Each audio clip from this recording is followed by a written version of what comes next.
everybody. A very warm welcome to all of you who have joined us today for the latest edition of our Indology Festival, THT IndoFest 2025, an annual week-long online event of Tamil Heritage Trust. As most of you are aware, the Indology Festival is a signature event of THT conducted in the month of June every year. Spread across 6 days, at 2 talks per day, we have 12 experts, scholars, and authors coming together on a common platform to analyze various aspects of a topic that has reference and relevance to Indology, Indian heritage, and history. India has long since been like a magnet to foreign travelers, drawn by its wealth and riches, spirituality, knowledge systems, and diverse cultures.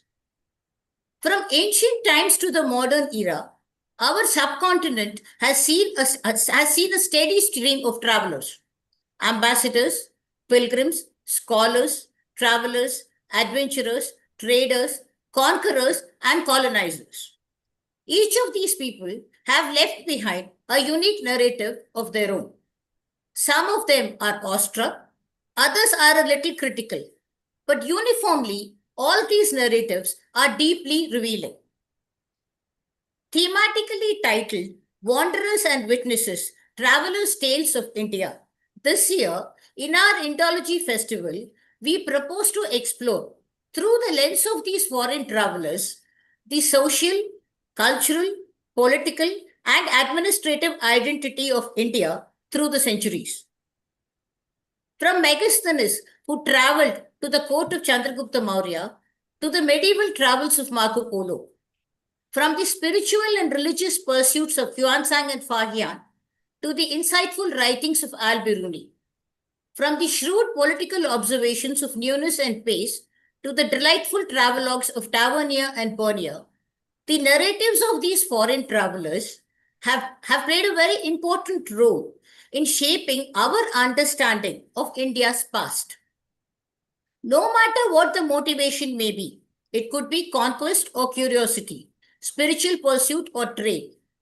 These travelers have provided us with a unique and vivid lens through which we are able to see how India was in terms of its politics, administration, and culture through the centuries.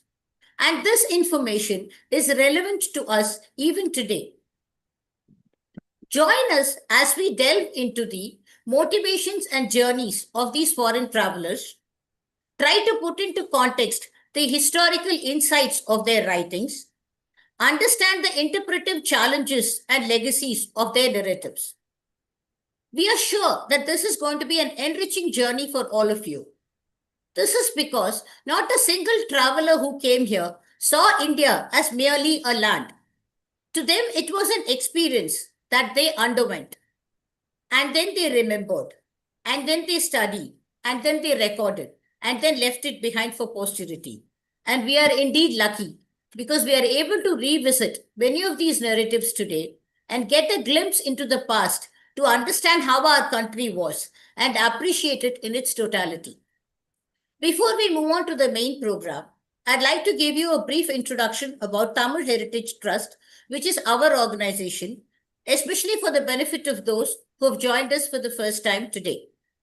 Tamil Heritage Trust, or Tamil Paramparya Arakattalai, is a voluntary organization started by a group of like-minded people almost 15 years ago with the explicit objective of understanding, appreciating, disseminating, and celebrating information related to India's rich history and heritage, not just for the academic and scholarly minded, but for the average enthusiastic public as well. Towards this end, THT conducts programs throughout the year.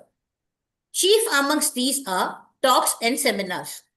Our most important event is the monthly Heritage Talk series, which is conducted on the first Saturday of every month. This is an online talk in English. We are extremely happy to say that we have continued conducting this event virtually uninterrupted for almost 15 years now. We merely changed the format from in-person talks to online through and post-corona. Another event of ours conducted in the month of December is called Pechu Kacheri or Oratory Concert. This is an in-person event spread across 2 days and is meant to collaborate and coincide with the Margadi Isai Kacheris of Chennai. A third initiative of ours is the Indology Festival, and into its 5th year running, we are on the first day of this event today. Apart from our talks and seminars, at THT, we also conduct various workshops and classroom sessions. We have one-day workshops called How to See a Temple, How to See a Museum, etc., where anybody can register and participate. These workshops are conducted in 2 sessions. In the forenoon session, we have a series of lectures, and then in the afternoon, the participants are taken to an actual site to elucidate what was discussed earlier. On and off, we have classroom sessions on a series of topics like the Pallava Grantham script, ancient Indian astronomy, ancient Indian mathematics, etc. Another initiative of ours is called the Alamar Avai, where the target audience are the school teachers of Tamil Nadu. Over a series of weekend lectures, various aspects of Indian heritage and history are discussed, the idea being that these teachers take it back to their students, thus further spreading awareness. Docent training is another initiative of ours, where a group of people are trained and prepared as docents so that they can present historical sites and heritage monuments in a professional manner to the enthusiastic audience. We just concluded session 2 of this training earlier this year and are in the process of inviting registrations for session 3. The site seminar is another activity of ours, which is an in-house activity largely meant for our own self-education and self-enhancement. Conducted in the month of January, every year we zero in upon a particular site in India, and over several weeks, our volunteers study various aspects of the site. Then we have several in-house seminars, and then armed with all this knowledge, we visit the site and experience it in its totality. In January 2025, we visited areas in and around Gwalior and Jhansi belonging to the erstwhile Kachapagata dynasty. From THT, we have also instituted 2 awards for individual contributions. The first such award is named after our founder, Professor S. Swaminathan Heritage Award, and is given for individual contributions in the field of Indian history and heritage. Last year, architect Madhu Voteri from Hyderabad was the recipient. We will soon be announcing and asking for nominations for this award. The second award that we give out is called the V. Venkaiah Epigraphy Award and is given for individual contributions in the field of Indian epigraphy. Named after V. Venkaiah, who was the first official epigraphist of India, this award has been constituted by Miss Sunita Madhavan, his great-granddaughter. THT has been entrusted with the responsibility of administering this award. Senior epigraphist of the Department of Archaeology, Tamil Nadu, V. Vedachalam, was the recipient of this award last year. This year, we have received nominations for this award and are in the process of jury scrutinizing the same. We have a YouTube channel where you will find links to all our past talks right down to today's talk. You can kindly subscribe to the channel and click on the bell icon to receive notifications of our future events.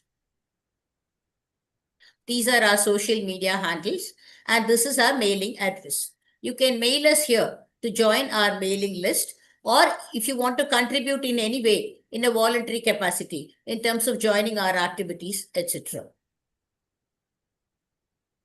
Last but not the least, we are a voluntary organization and we do not have any dedicated financial backing. So any kind of contributions are welcome. You may use this QR code or address to contribute generously and it will be greatly welcome. Now moving on to today's program, As I already mentioned, we have two spectacular talks lined up for you today. First, we have Professor Thomas R. Trautmann, Professor Emeritus of History and Anthropology, University of Michigan, USA, who will be talking about Megasthenes and his travels in his talk titled Megasthenes and the Enigma of Chandragupta. Following him, we have Dr. Veenus Jain, Professor of History and Jainism in the Somaya Vidyavihar University, who will be talking about Fahian and his travels in her talk titled Borrowed Lenses, Understanding India Through Chinese Pilgrims' Accounts. Moving on to the first talk, it is Megasthenes and the Enigma of Chandragupta. Chandragupta, founder of the Mauryan Empire, did not leave any inscription by which to know him, unlike his grandson Ashoka. Megasthenes, a Greek historian and diplomat, wrote Indica, a book detailing his observations of India during his time as an ambassador to the court of Chandragupta Maurya in the 3rd century BC. While the original text of Indica is lost, fragments of it have been preserved through the writings of later historians like Arrian, Strabo, and Diodorus Siculus. Indica provides valuable insights into the geography, society, and administration of ancient India. Professor Trautmann will be giving us a detailed account and interpretation of Megasthenes' writings and also elaborate on its great value and relevance even today.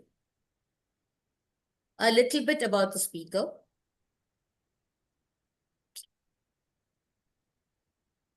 Thomas R. Trautmann, as I already said, is a professor emeritus of history and anthropology at the University of Michigan in the United States. Among his writings are books on Arthashastra of Kautilya, Dravidian kinship, Orientalist scholars in British India, the Aryan debate, and the history of the concept of the Dravidian language family. One of his important works is India, Brief History of a Civilization.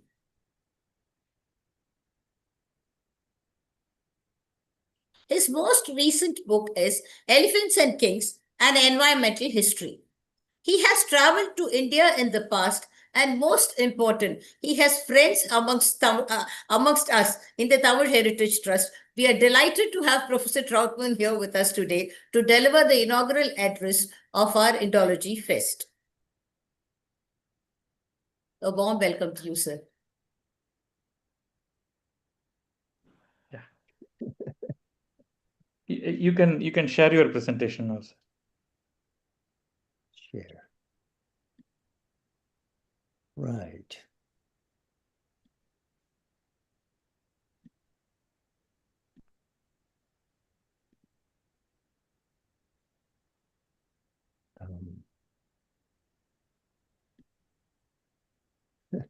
Yes.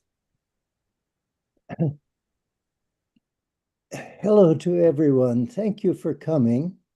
I'm deeply honored to have been asked by the Tamil Heritage Trust to give this kickoff lecture about a favorite topic of mine and one that I've had with me really all my working life, about the origins of the Mauryan Empire. And Megasthenes is an eyewitness to its early days.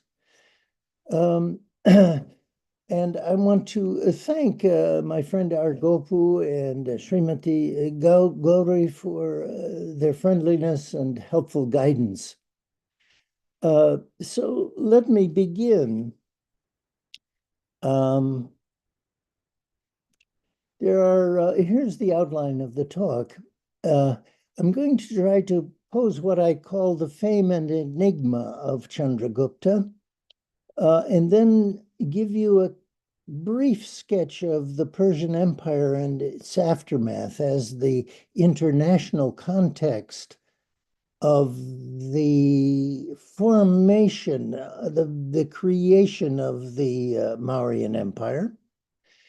In the third part, we will come to the heart of the story, which is Megasthenes' eyewitness testimony about Chandragupta, and I'm going to focus on his army for reasons I will explain.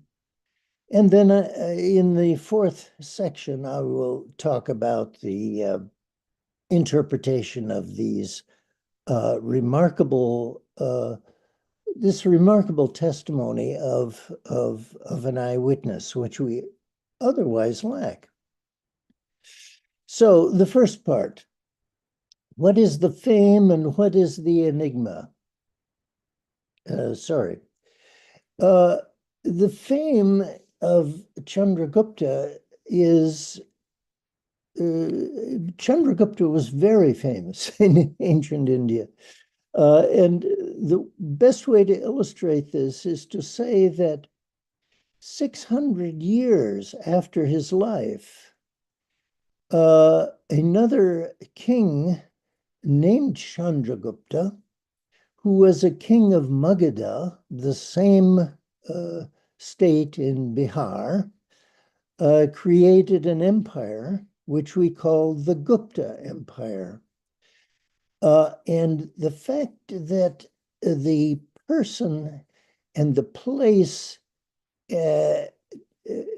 points to Chandragupta Maurya 600 years after he had lived and died in the creation of the Gupta Empire.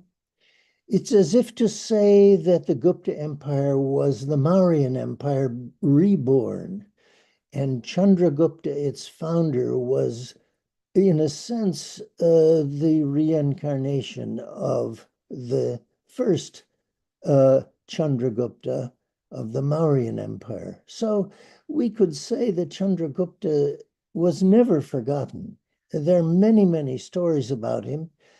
And in talking about him, I'm returning to the first book I wrote, which was out of my doctoral dissertation, called about the Arthashastra of Kautilya, and in which I did a statistical analysis of the authorship question. But in my book, I also made it a point to collect all the material available today about the life of Chandragupta Maurya and devoted a whole chapter to its analysis. Unfortunately, although this tradition is quite extensive, the traditions about the life and doings of Chandragupta Maurya, most of the Indian texts in which this material occurs is quite late and really of Gupta age or later. Hemachandra, for example, the great Jain author, is about 12 centuries later, or more, actually. So we do not have, what we do not have is contemporary eyewitness accounts in Indian languages. However, I did in that chapter note one very important text in Latin by a Roman author named Justin, who talks about the, I'll return to this story in detail at the end of this talk, but he talks about the beginnings of the Mauryan Empire, and it's quite an enigmatic but deeply interesting text, which I will come to. So the enigma of Chandragupta. This famous man did not leave stone inscriptions, as his grandson Ashoka did. And because of the Ashokan inscriptions, we have the best kind of eyewitness testimony that we could possibly have for the grandson's life, for Ashoka's life. And so many books have been written about Ashoka. One of them, just a year or two ago, by Patrick Olivelle, was considered one of the best books of 2023 by the New Yorker. And it's a wonderful book. Patrick Olivelle of the University of Texas, now emeritus, wrote a splendid new biography. But it's very much more difficult to write a biography of Chandragupta because he left no stone inscription with his interior life exposed publicly in the way that his grandson is.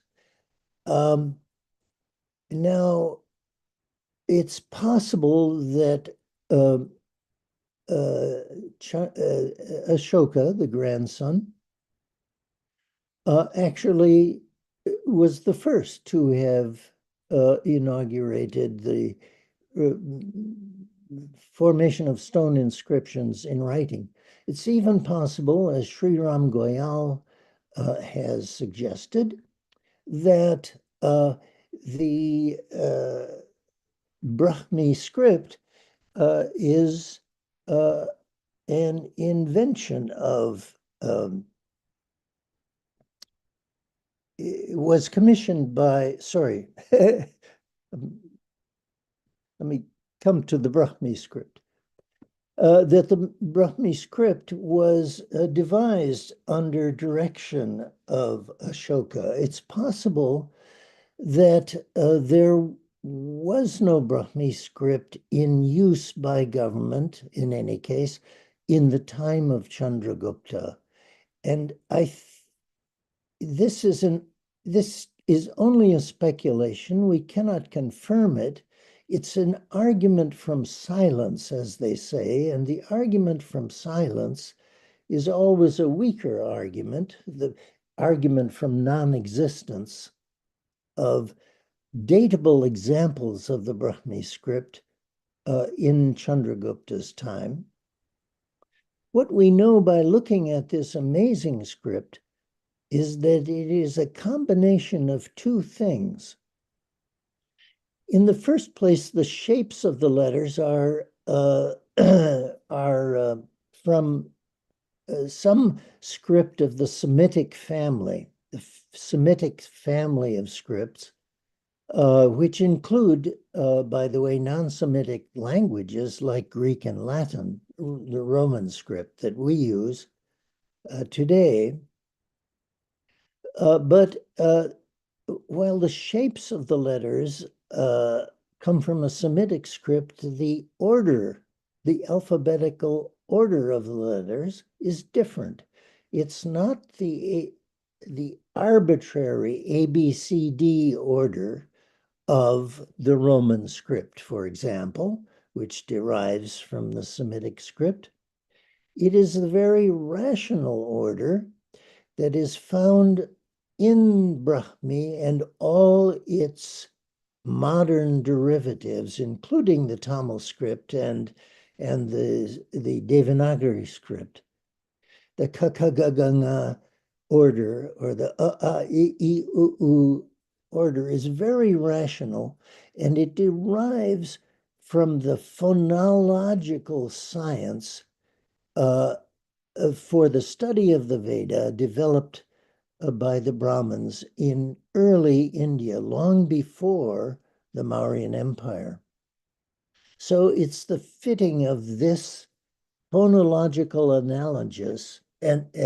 analysis of Sanskrit and Pali and Tamil and so forth to the visual forms of the Semitic, some script of the Semitic family. And this could very well have occurred under the direction of Ashoka, although we can only say that Ashoka very likely invented the form, the making of stone inscriptions using this script.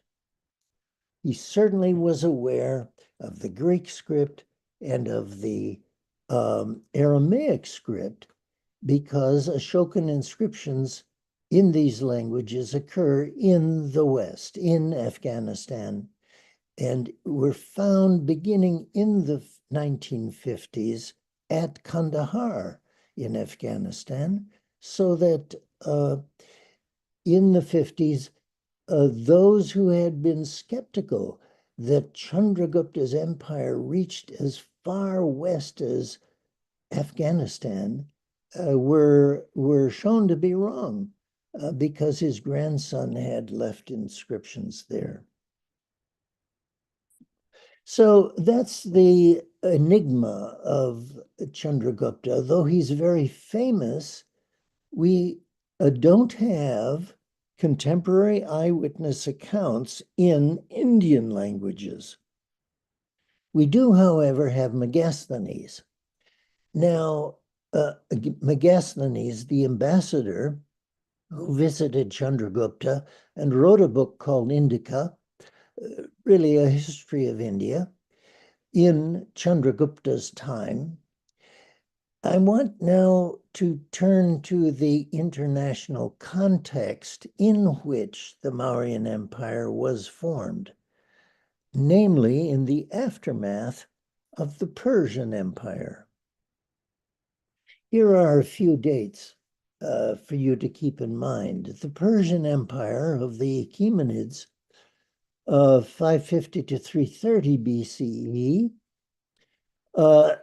was certainly the greatest empire in extent of territory, running all the way from the Mediterranean Sea to India, the Indus Valley, of its time. And it's quite a surprise that the Persians, who were not a tremendously large population living in a somewhat mountainous country, had become the rulers of such a vast empire. And their skill, their special advantage seems to have been connected with horses, especially horse breeding. They were Iranians. They were related to the Indo-Aryans, who also were great horse breeders and users of horses in warfare, both in the form of cavalry and in the form of chariots. All of the different peoples mentioned here in the aftermath of the Persian Empire, of the Indians, the Chinese, the Hellenistic states after the death of Alexander, all of them were horse users, and the use of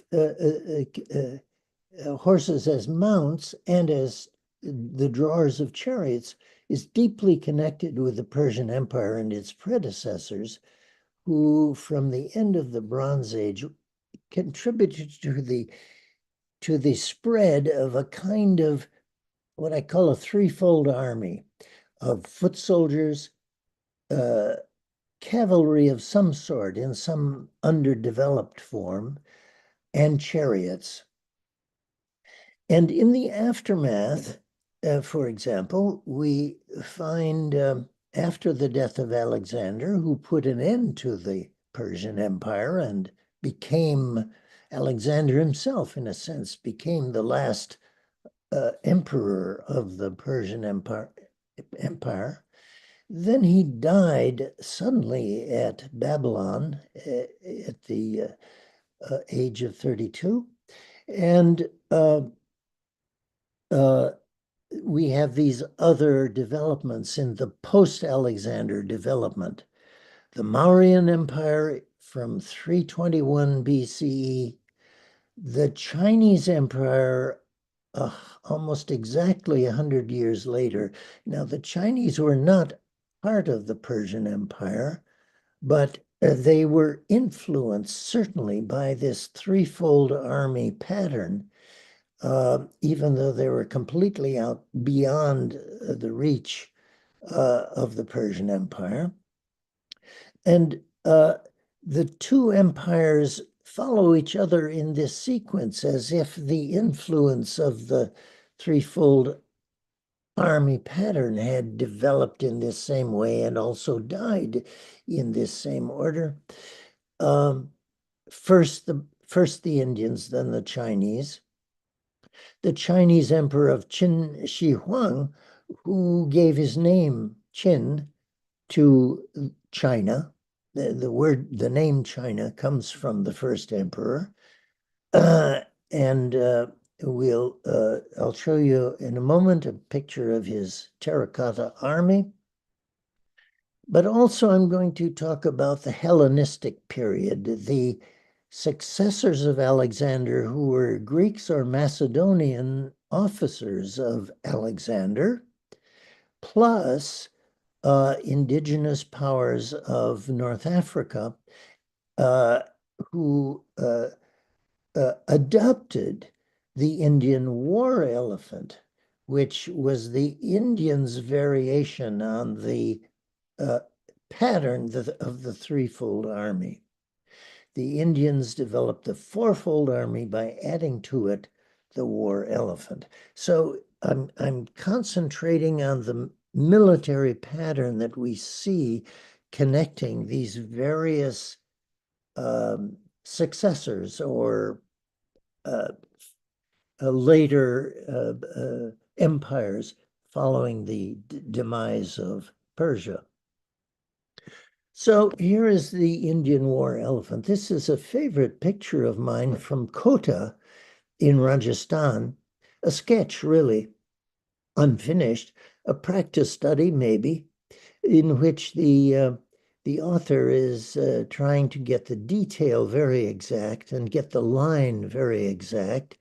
You'll see that it is partly corrected, the line indicating the trunk has been scraped away and redrawn. A beautiful picture, and we know it's a war elephant because of it is in must. It has a streak of black must fluid flowing from the temporal orbit, temporal gland. It has bells, it has brass fittings on its tusks, it has little studs in its ears and so forth. So it's a captive elephant, it's a male, it's adult, it has a tusk. It is not a mukna, a tuskless male. This is the full-blown, fully grown war elephant with slightly exaggerated top of the head, the kumbhas or pots, very prominent, a little more prominent. It's really an ideal type that is painted here, not a particular elephant, but a kind of perfection of the war elephant.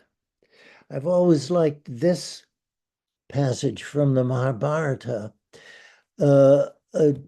terrifying must elephants. The war elephant is an elephant who has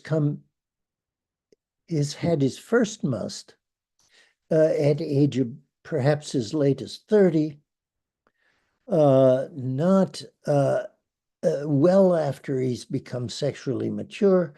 He goes into must for the first time, and the sign of it is of a matta matangaha, is that his cheeks are split by the flow of mudda or must fluid down the cheek.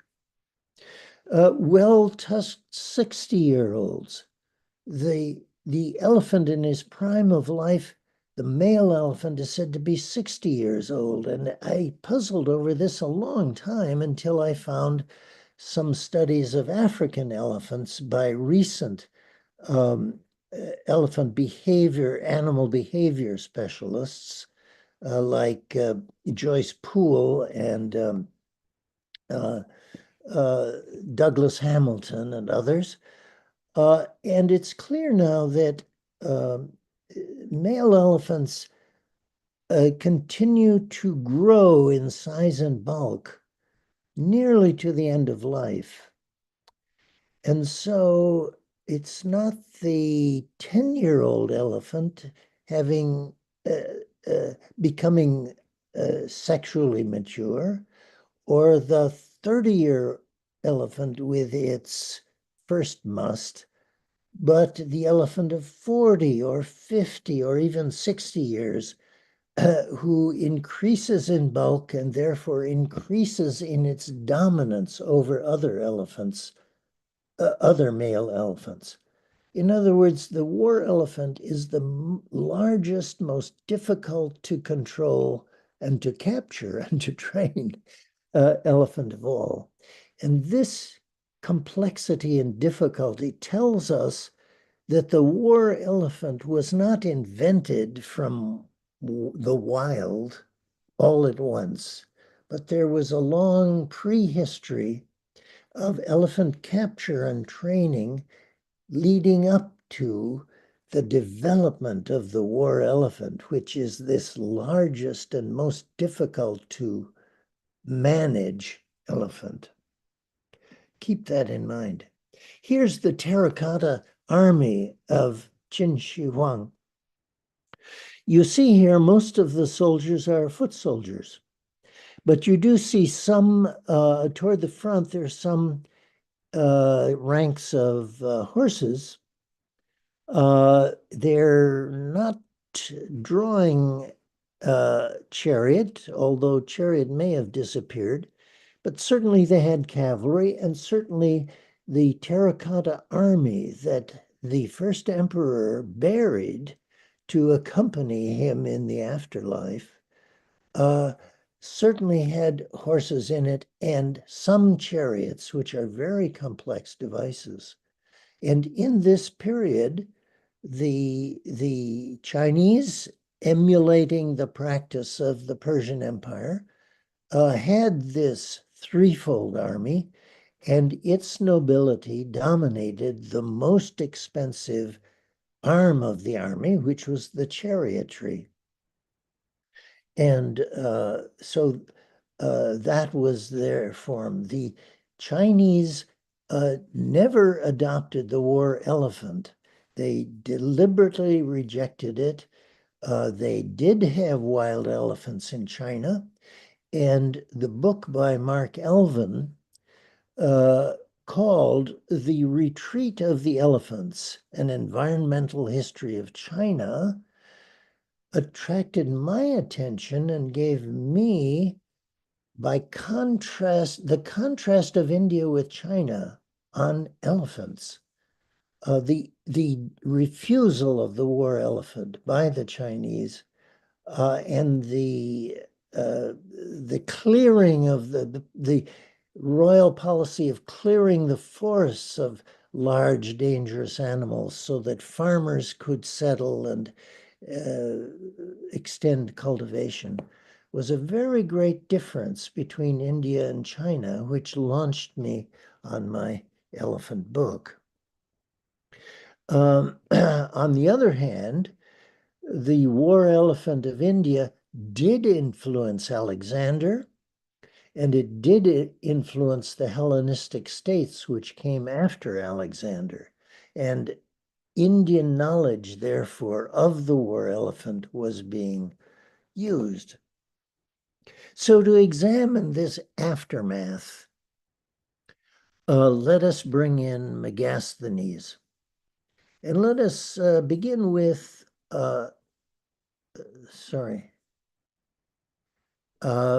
the Alexander himself, the journey of Alexander from India, which was the Indus Valley, the farthest east he reached.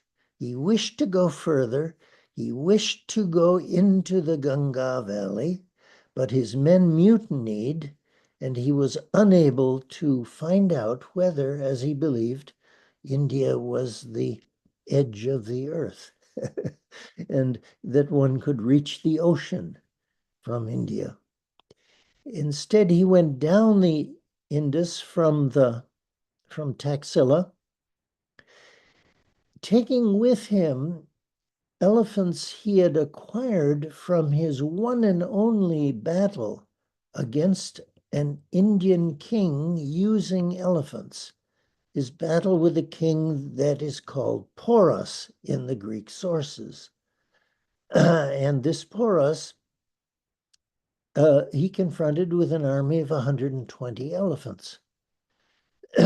But although Alexander won the victory and his men, they were plenty impressed by elephants and did not want to go further east and face the even greater numbers of elephants to be found in the Ganges Valley. So Alexander took the elephants of Porus that Porus gave him and other kings, and those whom he took from kings who refused his offer of peace, till he had about 200. And these 200 elephants were sent back to Babylon on foot under a general called Craterus, who also took with him the older soldiers of Alexander who had aged out of the service, and they were on their feet, they were walking too. So they made this walking journey from Taxila to Babylon, 200 elephants and many retired soldiers, while Alexander decided to use a smaller force to examine the unexplored coast of Gedrosia, while a naval expedition under Nearchus made the journey by ocean. But it was a disastrous journey that, with tremendous hunger, lack of resources, lack of coordination between the sea force and the land force, so that the small force accompanying Alexander along the coast, only about a quarter of the men survived, and they only survived by eating their horses. If the elephants had gone with them, they would have eaten their elephants. But the elephants were sent inland along the previous travel royal routes of the Persian Empire. And possibly that saved them, possibly though the magazines and storehouses of food and fodder along the way made that a very much easier journey, the inland journey through Kandahar, through Afghanistan to Babylon. So in Babylon,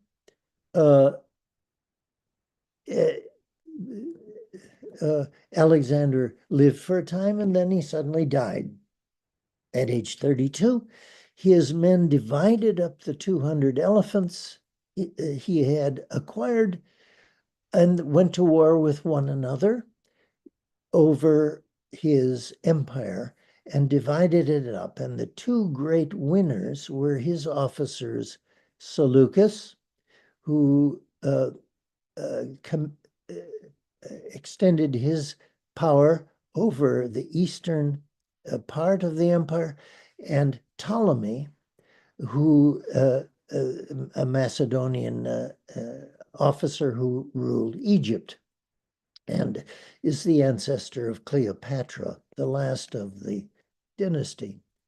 So the eastern and western parts of Alexander's empire were divided between these two officers and their descendants, and then other parts of Greece and of Anatolia under Greek or Macedonian rule were also had become independent empires of a smaller kind, but all of them used elephants in their warfare. So here, there's a great influence of Indian knowledge and Indian personnel in the warfare of the Hellenistic world.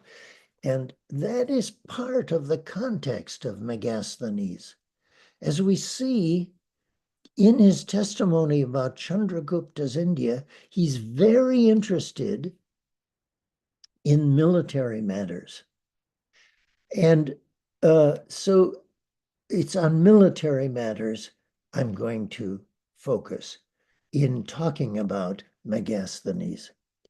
Now, I've already given you some reasons to be interested in military matters. I've told you of the importance of the threefold army in world history because of the Persians and their predecessors. The threefold army and the use of cavalry and chariots as part of that reached as far east as China, and it reached as far north as England and Norway.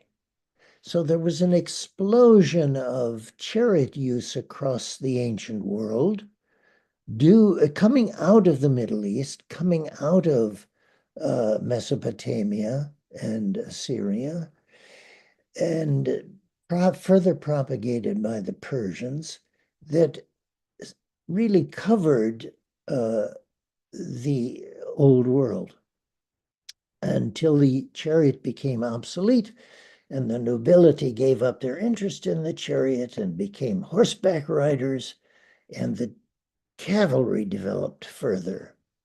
That's a pattern, and that's a reason to be interested in the military aspect, which connects it with this larger international scene. But secondly, the influence of the Indians upon the Hellenistic countries through their addition to this threefold army of the war elephant is a second reason. A third reason for focusing on the army of Chandragupta to make up the lack of inscriptions from Chandragupta is suggested by Kaushik Roy, a military historian of Jadavpur University. Kaushik Roy says the army was the main employer in industry until the coming of the railroads. The army was the greatest employer in India till the coming of the railroads. And I believe that is true. I'm persuaded by that ancient kingdoms, all the way back as far as we can follow them, were the main form of the largest body of employees, shall we say, of ancient states, and the greatest expenditure of ancient states in addition to the expenditure upon the palace, meaning the household in the extended sense of the king himself, the royal family. This being so, if this is so, if the army and therefore the state, the large state of ancient India, is the greatest employer, it is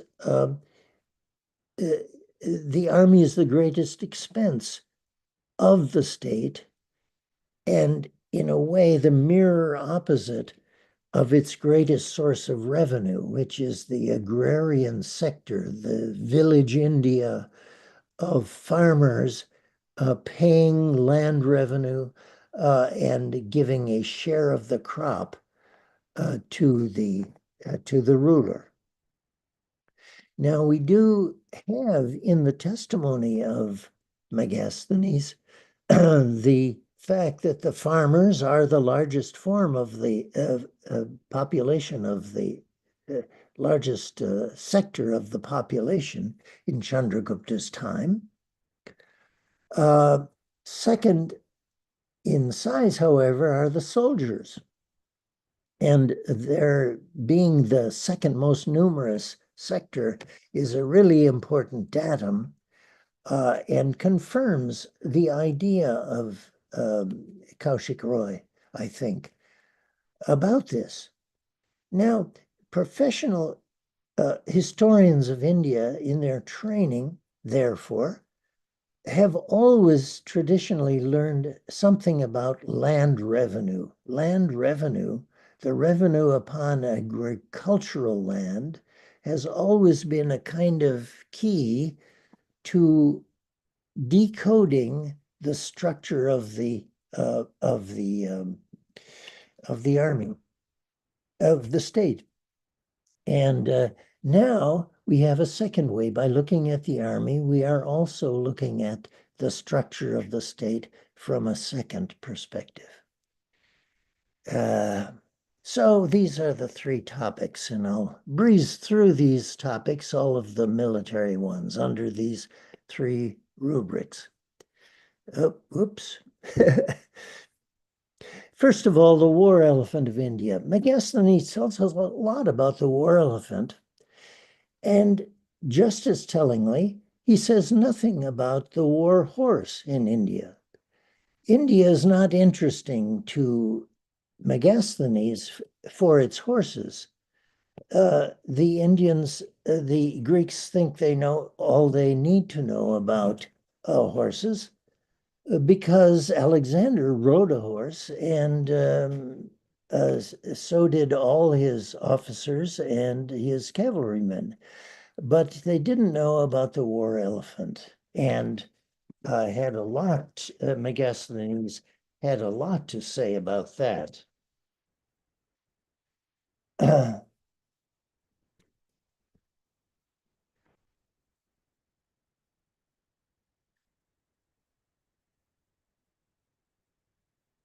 So the details about elephants, and I won't go into those details, but he tells us about modes of capture.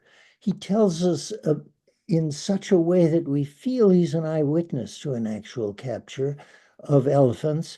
And they are war elephants. They are adult male elephants in full growth that they're interested in, because they use female elephants as lures to draw elephants into an enclosure in which they're captured, tied up, starved a little, made to be thirsty, and then treated kindly with lullabies to change their forest heart into village heart and so forth, to tame them. We have a great deal of information from Megasthenes on that. Secondly, on military administration, we have, oops, sorry.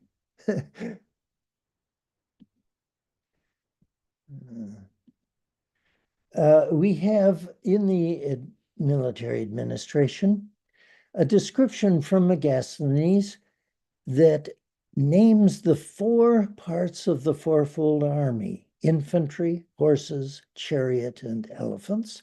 And he describes how these are administered, how the king has a monopoly of the ownership of horses and elephants and arms, and how the fighters at the end of the fight return these animals and their weapons to the royal storehouse. The description of these four is preceded by a description of the naval commander who supplies the army by river, and the ox teams which supply the army by land. And these six topics reappear in the Arthashastra of Kautilya in this order as consecutive topics. So I feel we have a guarantee, therefore, from Sanskrit materials that Megasthenes is using Indian categories in his description of Chandragupta's army, and as a military man, he is examining it very closely. Finally, army and social structure. I've already said that the farmers and the soldiers were the largest of the segments of the population. And this fact is further illustrated by Megasthenes, who says that the army in peacetime, the soldiers, have no duties at all. And during wartime, the farmers have no duty of military service at all. So this is an extreme of the army that we don't usually meet. This is specific to the Mauryan period, I feel. According to Megasthenes' testimony, that the army was recruited to be purely a standing army with only wartime duties. It was not paid in the form of plots of agricultural land to be their support. In peacetime, they were paid by karshapanas, by silver punchmark coins. And these silver punchmark coins have a connection with the Persian background as well. The word karsha comes from Persian, Old Persian, and the use of punchmarks is notable in the earliest Achaemenid coinage until it reaches India. And Mauryan India is awash with coinage, both for its long-distance trade for luxuries, but also for army pay. And so mercenary soldiers come into the picture and have been in the picture since the time of the Persian Empire. But these are not mercenary soldiers. They are a standing army maintained in peacetime with a very more than adequate salary in silver panas. So that's the picture we get of Chandragupta's army. Now let me come to its interpretation. I've withheld a few things in this discussion, and I need to add them into the discussion now. First of all, is that the book of Megasthenes is lost and survives only in fragments. Fragments meaning works that, later works that have quoted or paraphrased Megasthenes. What do we mean by lost works? Well, lost works means when works cease to be recopied, they eventually decay and are lost forever. And that is the case with Megasthenes' eyewitness testimony. The book itself is lost as a whole thing and exists only in some 34 fragments quoted by later writers such as Strabo or Arrian or Diodorus. These fragments have been collected by scholars, and the great scholar of historical fragments in Greek is a German named Felix Jacobi, who made it his life's work to edit all the fragments of all the Greek historians, the lost Greek historians.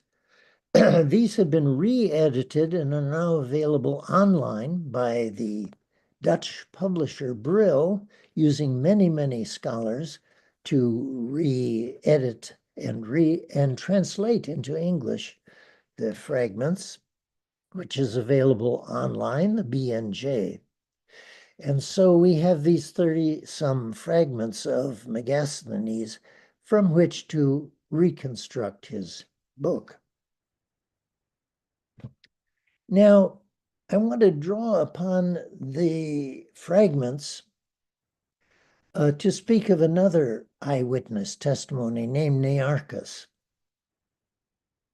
Nearchus, in the Brill's New Jacobi, historian number 133, fragment number 22, says this: Nearchus says that an elephant chariot is considered the grandest of possessions. They are driven beneath the yoke, just like camels.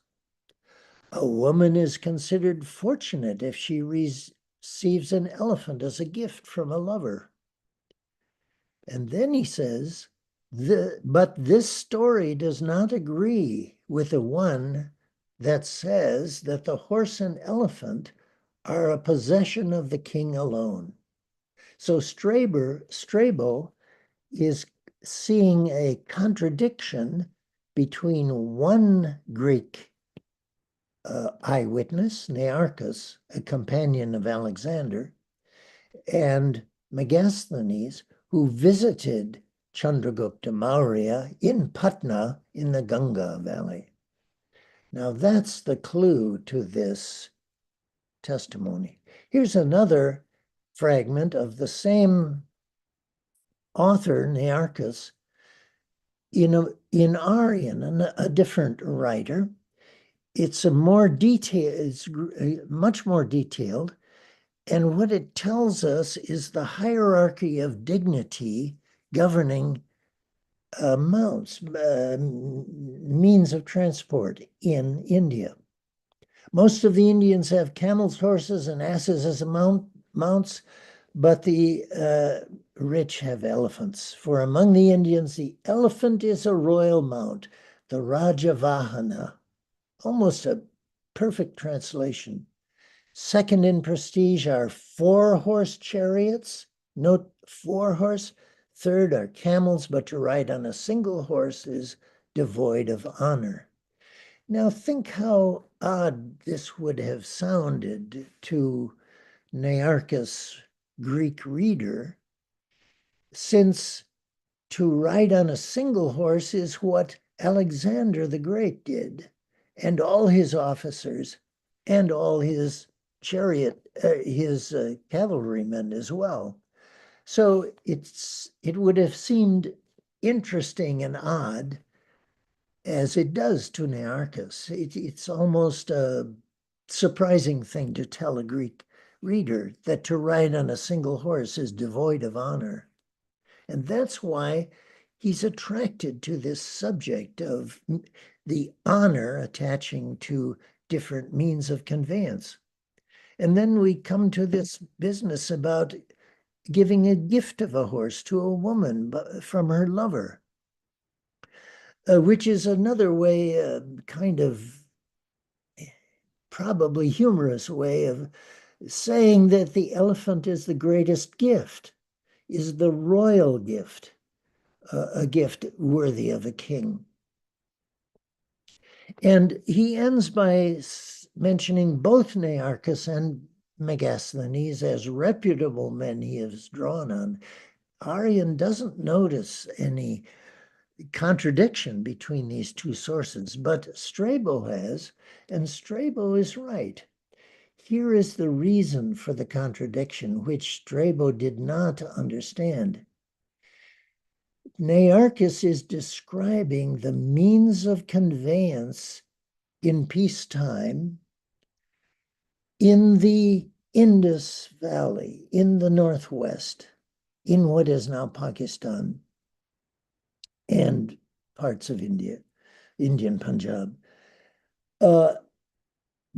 Just before the Mauryan Empire, just before Chandragupta created his empire, nearly everyone owned a means of conveyance, and the honor it conveyed to its rider depended upon its place in this scale that Nearchus has been describing.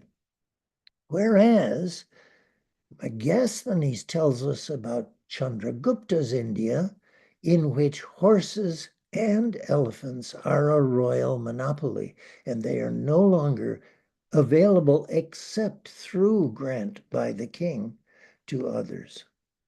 And that remains to some extent true ever after. That is, that the king is the source of permission to ride horse or elephant. And it continues all the way into Southeast Asia in the Indianate kingdoms there.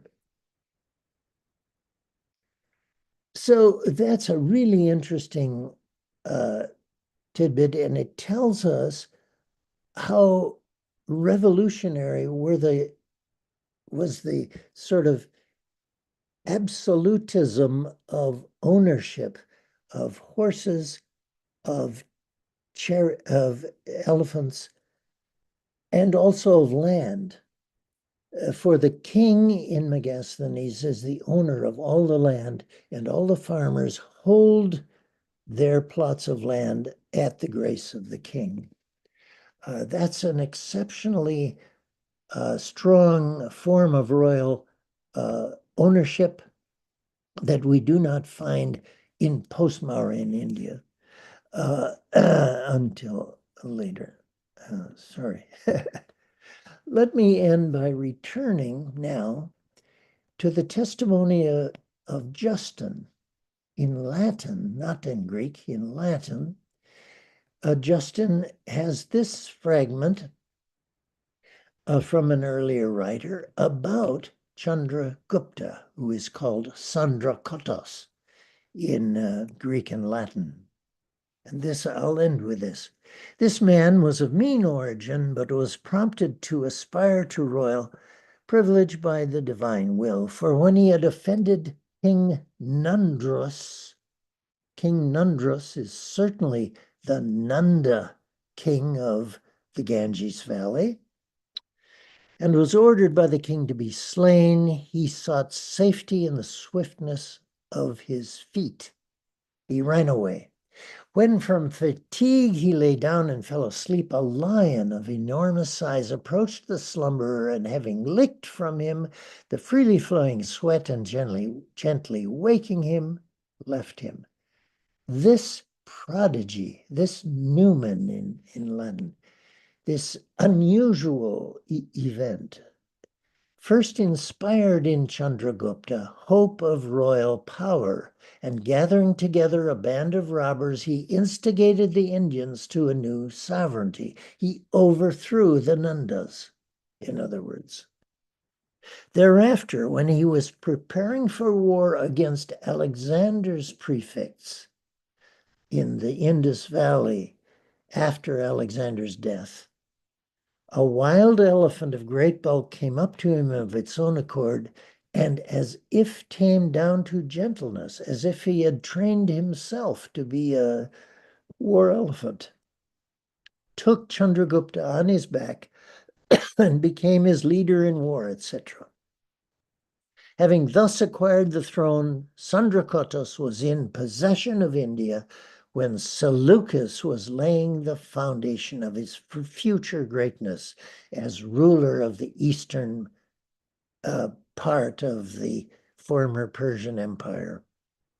Seleucus, having made a treaty with him and composing his affairs in the east, went to war with Antigonus with the 500 elephants that Chandragupta gave him when they made the peace. And with him, Seleucus took the practice of using the Indian war elephant against his rivals, such as Antigonus, in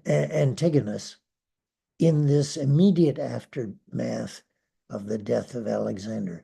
So for 300 years thereafter, Indian elephants were used in warfare in the Hellenistic world by Greeks, Macedonians, and North Africans like Hannibal of Carthage, and by the Romans too, until they decided, no, it's not for them, and put an end to elephant warfare in the West. And ever after, there has been a feeling in the West that the Indian war elephant was not all that important after all, because the Romans didn't take it up. I've written an article on that subject, and you may read about it at the Cambridge Journal site. So thank you very much for your patience and kindness. Thanks to Tamil Heritage Trust for their kindness in inviting me. And now I hope I may have the pleasure of hearing your comments and your thoughts and your questions on what I've just said. Thank you very much.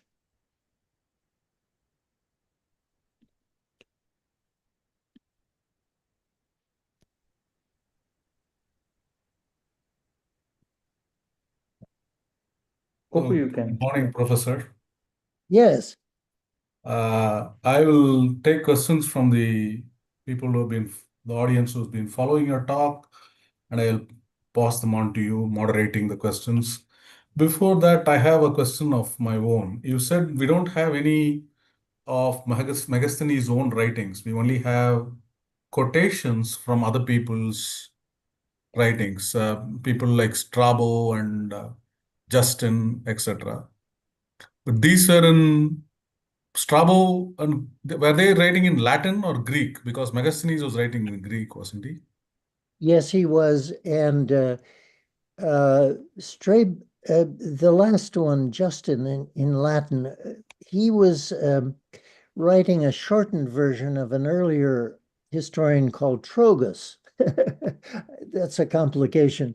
But he wasn't quoting Megasthenes, he was quoting Trogus, a lost history of the Hellenistic states. That's really unfortunate.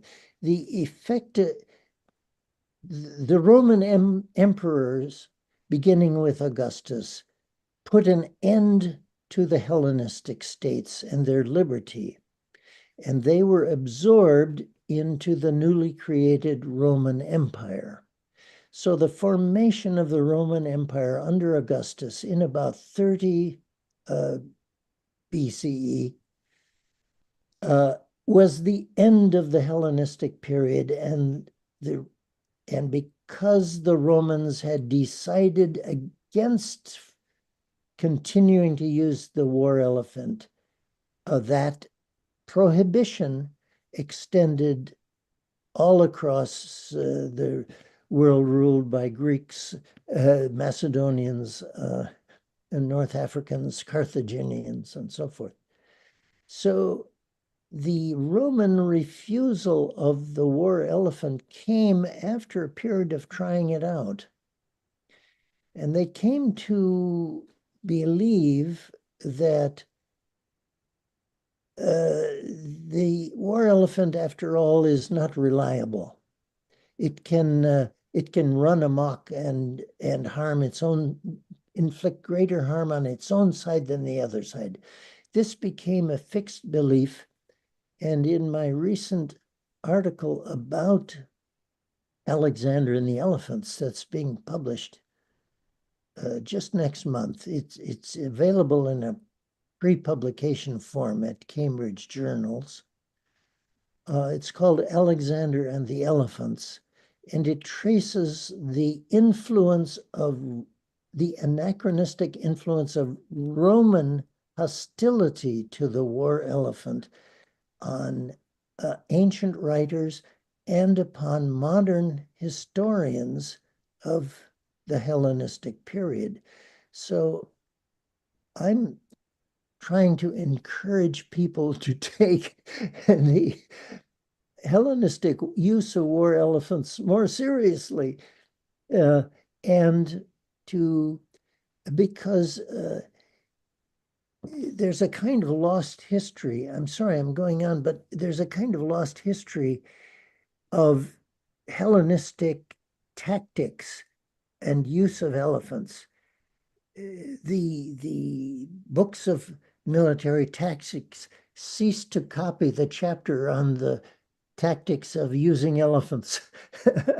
And so we lost the original sources, and we have imposed on the remaining sources late sources that are in Greek or in Latin of the Hellenistic period, but having a Roman disdain for the war elephant.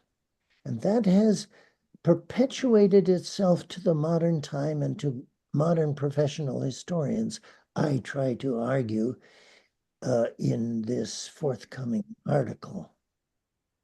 So that's very much a project of mine. because I feel the Mauryan period and the Hellenistic kings with which it had relations are enormously connected by the use of war elephants and the supply of elephants from India to a land which does no longer have wild elephants, that is the Syrian part, the Syrian elephant, and it influenced the Ptolemies to use Indian techniques to capture North African elephants and train them up. And that is why in Greek sources from the time of Ptolemy, the word Indoi, the Indians, it has the specialized meaning of a mahout, of a elephant driver in Greek from that moment. So India's presence is felt in the military sphere in these Hellenistic kingdoms. If we take it seriously and look hard enough, we can find it there. We can find it there. And in a dictionary, as you know, the Macedonian and Greek rulers of Egypt had their own quarters in the city of Alexandria, which was a Greek city in Egypt, a Greek-speaking city in Egypt, where the library was, the great library of the Ptolemies of Greek literature. And there is a dictionary of Greek by Hesychius, which records the special Greek vocabulary of Alexandria in Egypt. In it, we find reflexes of Sanskrit words like ankusha, the elephant, the two-hooked elephant restraint, appears in the Greek dictionary, and a word meaning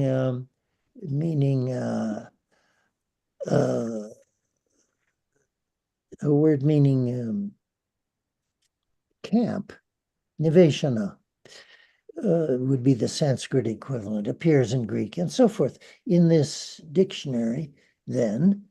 And we even find the word mamatrai in Greek as a reflex of mahamatra, which is a word for mahout. It's a word from which mahout comes, actually.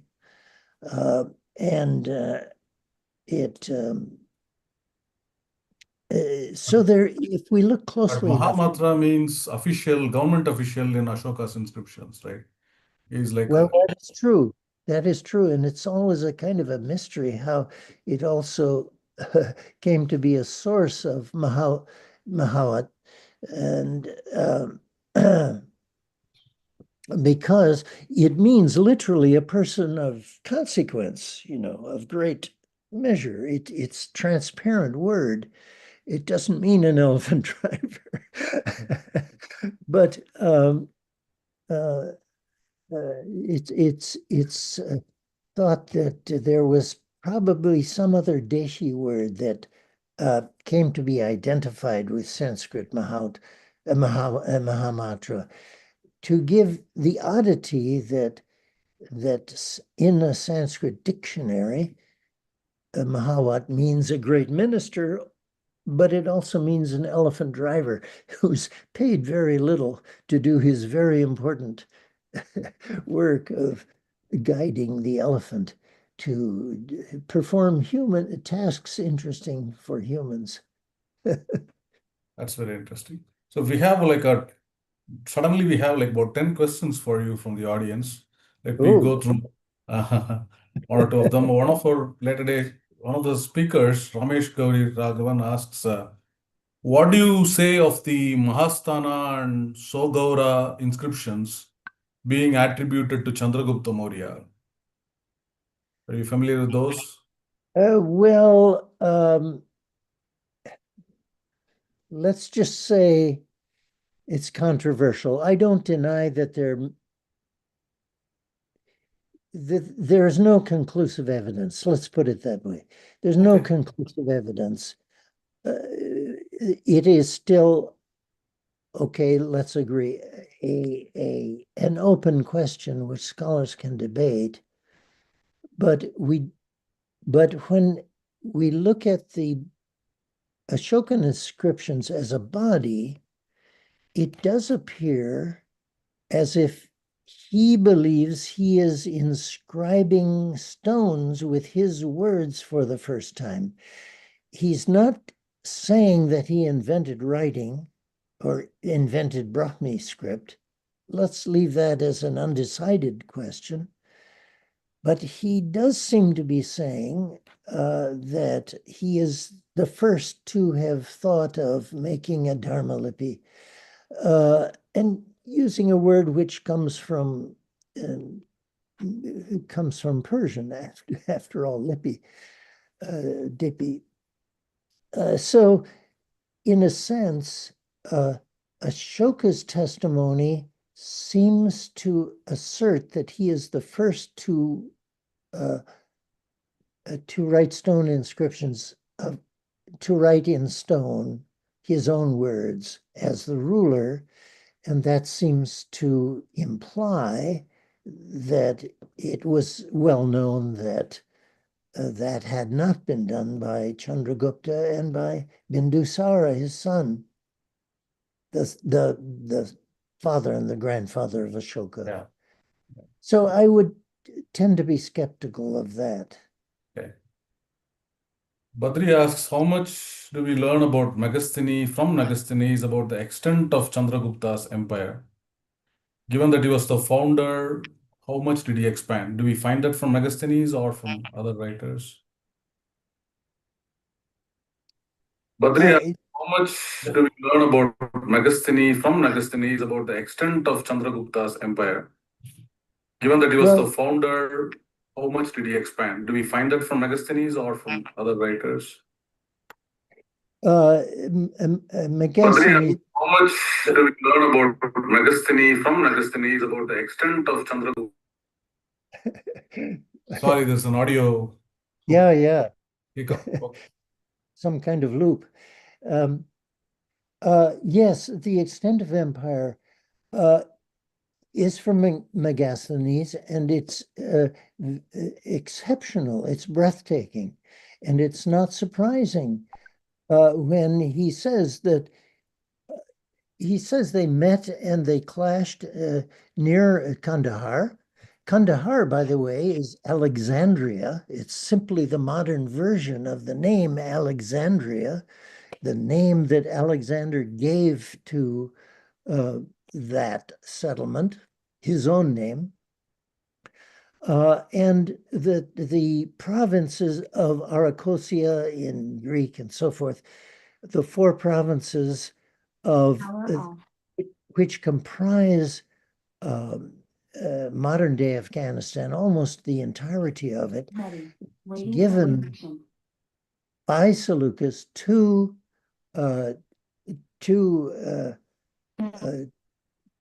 Chandragupta. That's in Megasthenes, and was so unbelievable that there a lot of doubt among scholars prevailed until the 50s, when a Greek inscription of Ashoka was found, and that Greek inscription is an early in his career, early in his life. It's a kind of experimental foray, and I feel that Ashoka's body of inscriptions is sort of like Gandhi's experiments with truth. It's kind of the records of an experiment. His life project, it seems to us now, was resolving or reconciling the Mauryan state and its huge army with ahimsa, with nonviolence, as a principle of Buddhism and of generalized, recognized ethical obligations of Indians. So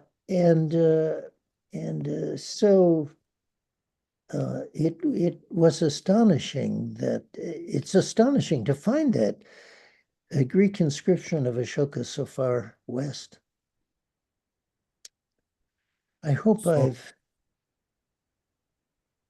answered that question. Sharada Suresh asks, has Chanakya made any mention of Megasthenes in Arthashastra? Or Well, no.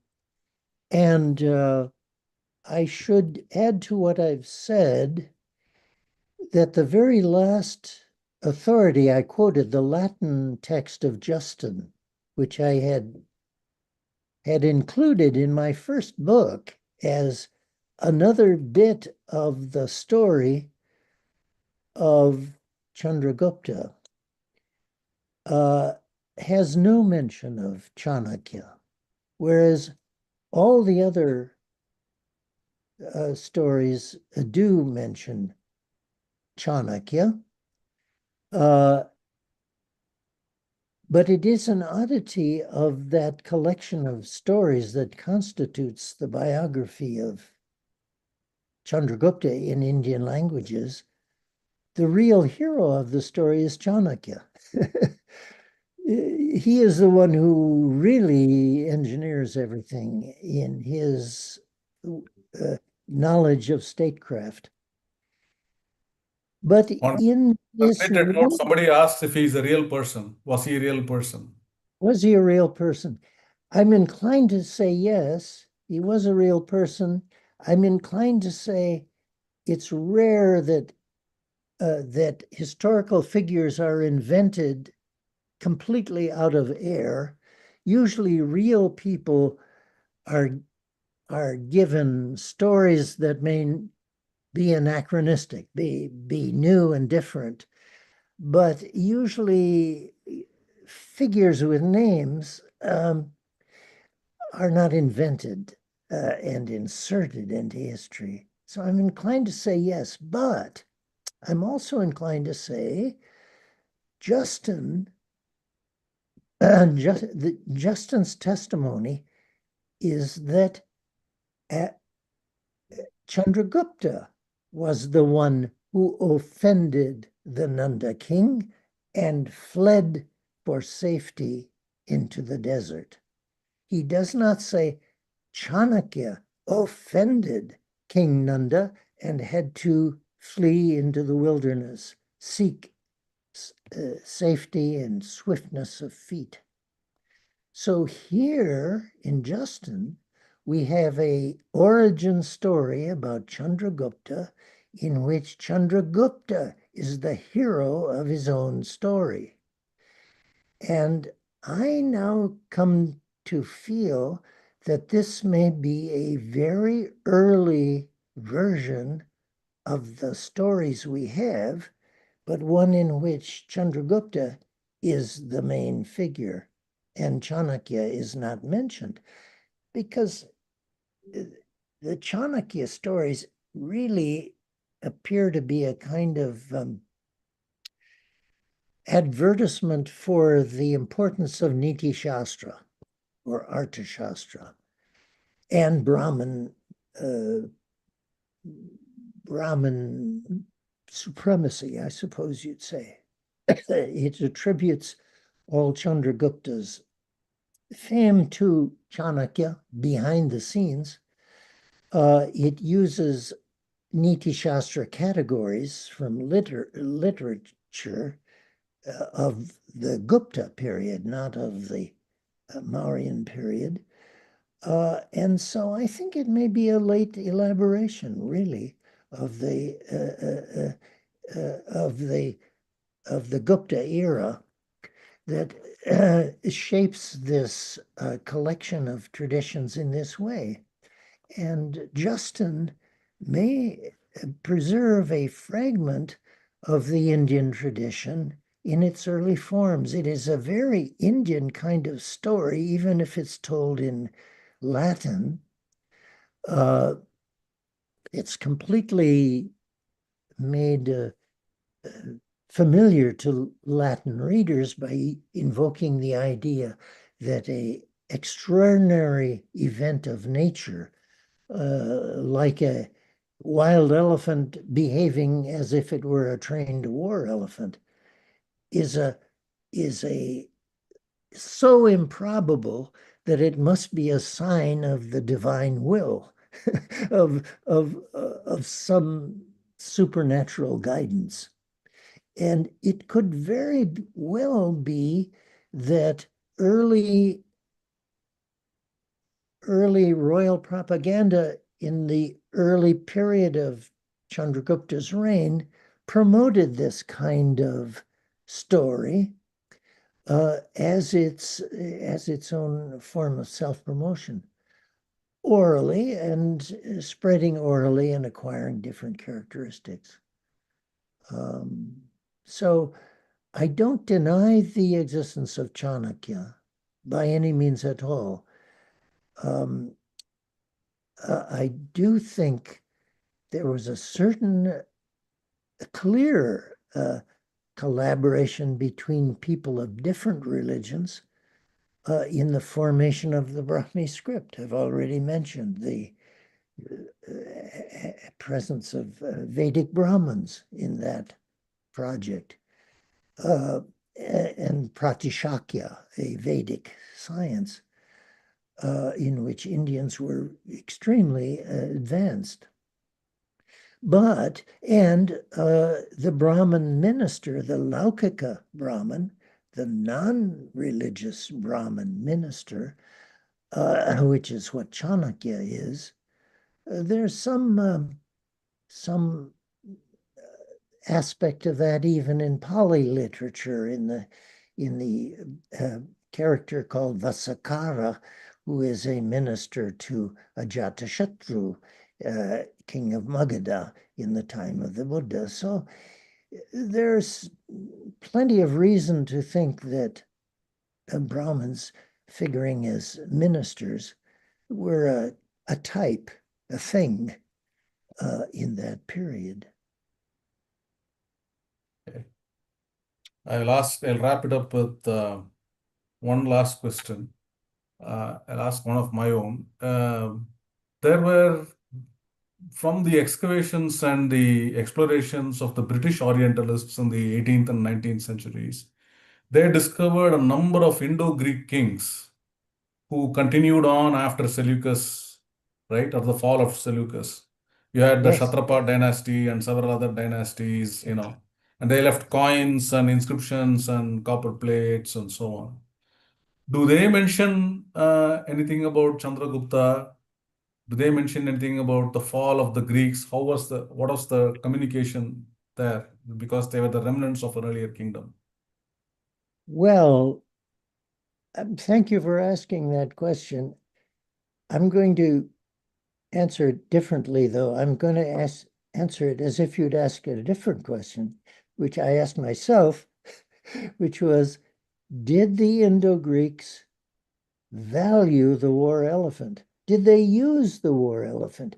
Did they believe, like the Indians did, that very often victory is achieved by the war elephant as the strategic? And I asked this question. I went to Narayan's book, The Indo-Greeks, someone I knew very well, by the way, at the University of Wisconsin nearby. And he is a numismatist, so his book is full of coins, which it must be, because coins are really all we have, plus the questions of King Milinda, the Milinda Panya in Pali. But we have few sources other than coins. And I looked in the index for the word elephant. There was no entry for elephant. I judge a book by its index and whether it has the word elephant these days, and that had not a single reference to elephants. But then when I looked at the coins that were published in that book of Narayana, who reconstructs the history of the Indo-Greeks, the first coin shows the goddess of victory, the Greek goddess of victory, sitting on the shoulder of a war elephant on a coin issued by one of these Indo-Greek coins. So, yes, they did use war elephants, even though we won't learn this by reading Narayan's book. We'll see it on the coins. They attribute victory to the elephant and use the elephant as an image on their coins very often, and must have been important conduits of Indian elephants to the Hellenistic kings to their west. So I think they're very important, and we need to take the Indo-Greeks very much into consideration when trying to grasp this relation between the Mauryans and the Greek kings of the Hellenistic period, which is very much closer, I believe, than we have been able to show. So thank you for that prompt. Professor Trautmann, thank you for a wonderful lecture, and thank you for patiently and very in a scholarly way answering so many of the questions. We still have more questions lined up, but unfortunately, we are running out of time, and the next speaker is here, so we'll pass on. Be delighted if you stay on to listen to. I think maybe we can mail these questions to Mr. Trautmann, and if you want, you can answer them, and we'll share them with our audience then. Sure. Okay. Thank you very much. And thank you again for the honor of opening this Tamil Heritage Trust event. Thank you, Trautmann. That was wonderful. Extremely happy to have had you here. Gauri, you can proceed.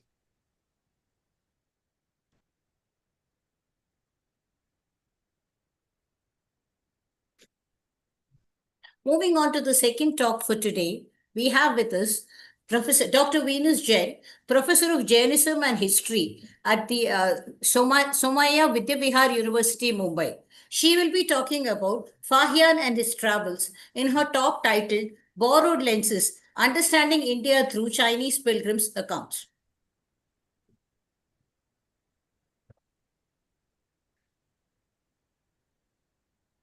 Among the earliest foreign visitors to India, Chinese pilgrims like Fahyan offer some of the most insightful and detailed accounts of ancient Indian society. Fahyan journeyed through India around 399 to 414 Common Era during the reign of the Emperor Chandragupta II. Motivated by a desire to collect authentic Indian Buddhist scriptures and visit sacred sites associated with the life of the Buddha, Fahyan traveled extensively across North and Central India, including Takshashila, Mathura, Kapilavastu, Sarnath, and Pataliputra. Notably, Fahyan also recorded a severe famine in Central India, where he survived by eating wild herbs and boiled water. This human experience lends emotional depth to his chronicle and sheds light on the challenges of the time. In her talk, Professor Veenus Jain will be focusing on Fahyan's record of Buddhist kingdoms that go beyond religion to offer a comprehensive view of Indian life during the Gupta period, elaborating on the coexistence of Buddhism and Hinduism, the peaceful social fabric, economic prosperity, the existence of charitable institutions, and India's flourishing trade, both inland and overseas. 1 minute. Oh, sorry. No, sorry.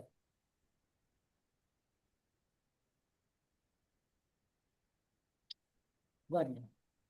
Through her observations, we gain a rare external lens to understand the spiritual, social, and economic landscape in the early centuries of India.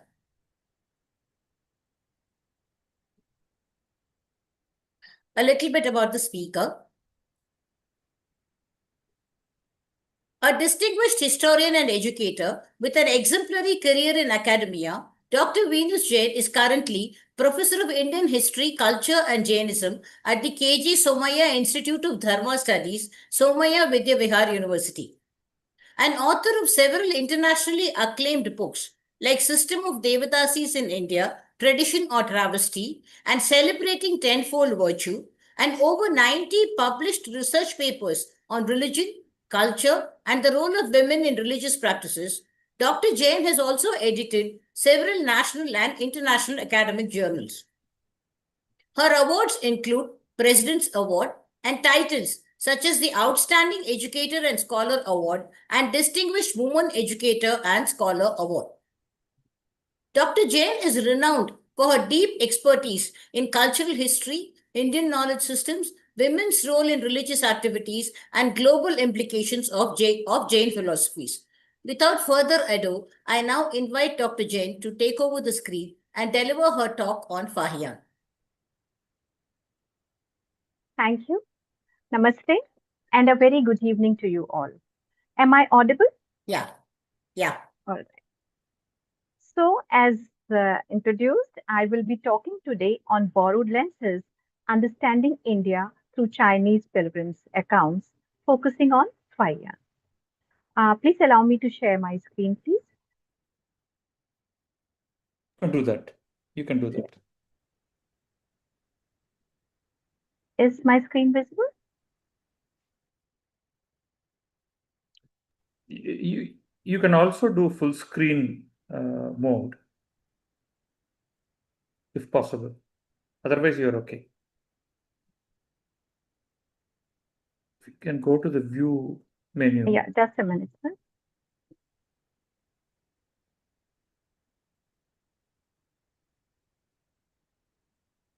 Yeah, I think this is okay. Oh, this is fine. Yeah, You can go okay. ahead. So, when Fahiyan crossed the treacherous Pamir Mountains in the winter of 399 contemporary era, his feet bleeding through worn sandals, the wind cutting his monk's robes, he carried with him not just the desperate hopes of Chinese Buddhism for authentic scriptures, but inadvertently the eyes of history itself. Today, in borrowed lenses, I'm not here to romanticize this 5th century Chinese monk as some sort of neutral, objective observer of ancient India. That would be falling into the very Orientalist trap that Edward Said warned us against. Instead, we are here to ask a more sophisticated question. What can external observation reveal about a civilization that internal sources might obscure, take for granted, or simply never think or record? I am going to argue today that Fahian's Fogyosi, or his record of Buddhist kingdoms, when subjected to rigorous source criticism and archaeological dialogue, offers an invaluable insights into Gupta India that we simply cannot obtain elsewhere. But, and this is crucial, only when we read it as what it actually is, uh, inadvertent ethnography filtered through a very specific cultural and religious lens. So let's try to understand Fayan's early life. Born in 337 contemporary era, born during the Eastern Zin dynasty, approximately 1687 years ago in the 4th century. Fayan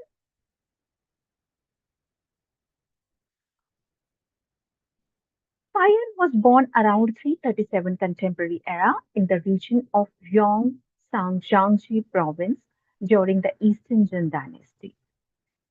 His birth name was Gong Sehi. He was called Gong Sehi, with Gong being his family surname.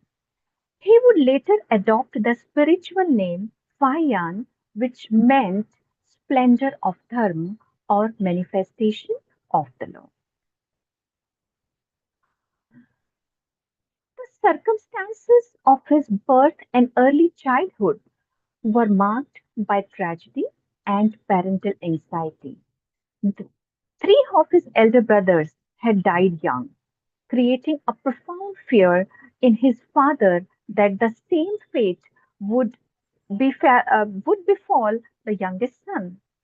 This family history of early mortality would prove to be defining factor that shaped Fayan's entire life trajectory. And we don't see this kind of tradition of surrendering a child um, to a deity in this tradition only. But when I was reading about Devdasis and I wrote my book Devdasis, we see the same kind of tradition that because of some curse or because they wanted to save the child, they used to marry the child and make her a Devdasi. Same kind of tradition we see here. So coming back to Fayan, in a desperate attempt to protect his surviving son, as I said, from the curse that seemed to plague the family, Fayan's father made the extraordinary decision to have him ordained as a novice monk. Right? They ordained him as a novice monk at the remarkably young age of 3. This early entry into monastic life was not uncommon in ancient China when families faced such circumstances, as it was believed that the spiritual protection of the Buddhist Sangha, that is, monastic community, could shield children from harm. Upon his admission to the Buddhist orders at the age of 3, he received his religious name Fayan. His earlier name I have told you, but now here, once he enters the monastery, he was given the name Fayan, meaning manifestation of law. This name would prove prophetic, as he would indeed become one of the most significant manifestations of Buddhist teaching and scholarship in Chinese history. He grew up in monastery. His childhood was thus spent entirely within the confines of monastic life during the 4th century, a period when Buddhism was flourishing during the Eastern Jin dynasty. His early years were dedicated to learning the fundamental principles of Buddhist doctrine, meditation practices, and the disciplinary codes that governed monastic life. The young monk would have been immersed in the study of available Buddhist texts, though these were often incomplete or poorly translated copies that had made their way to China through various trade routes. This early exposure to the limitations of Buddhist literature in China would later fuel his passionate desire to seek out authentic scriptures from their source. Now, what manifested this great journey? According to Chinese ancient texts, Fayan was born into the Gong family in Pingyang during the Jin dynasty of ancient China.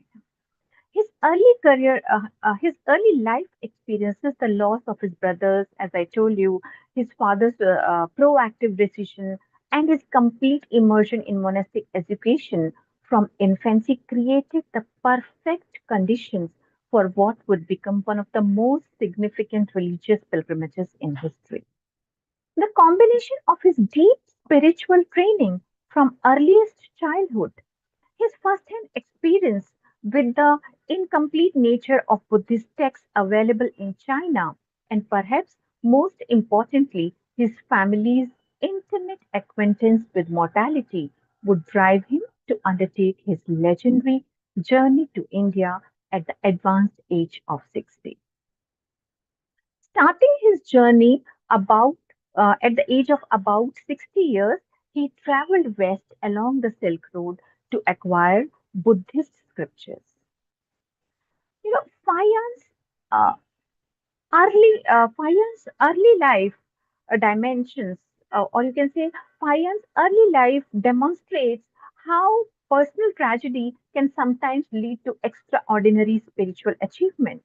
His father's decision to place him in monastic life at the age of 3, born from fear or loss, untimely gave China and Buddhist world one of its most important historical figures. His early immersion in Buddhist learning provided him with the theological foundation necessary to evaluate and translate the scriptures he would later bring back from India.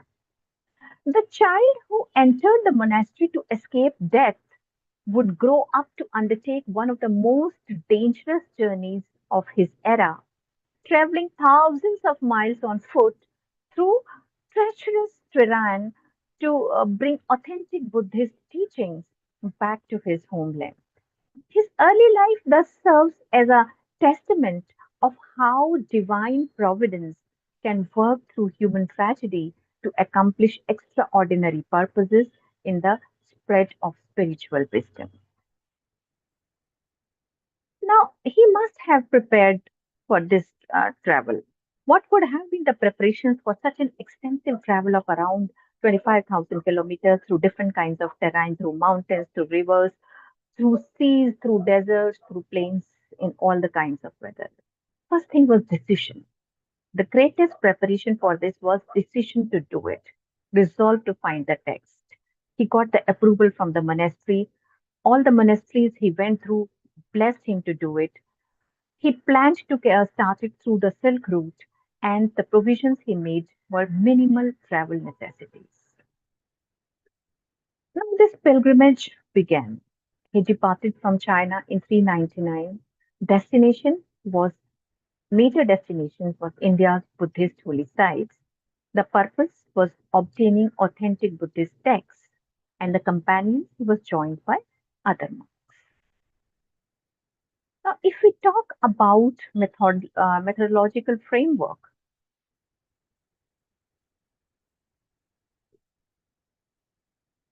or we can say before we dive into what Fayan tells about 5th century India, we need to understand what we are actually analyzing. And this we will do through a triple layered analysis.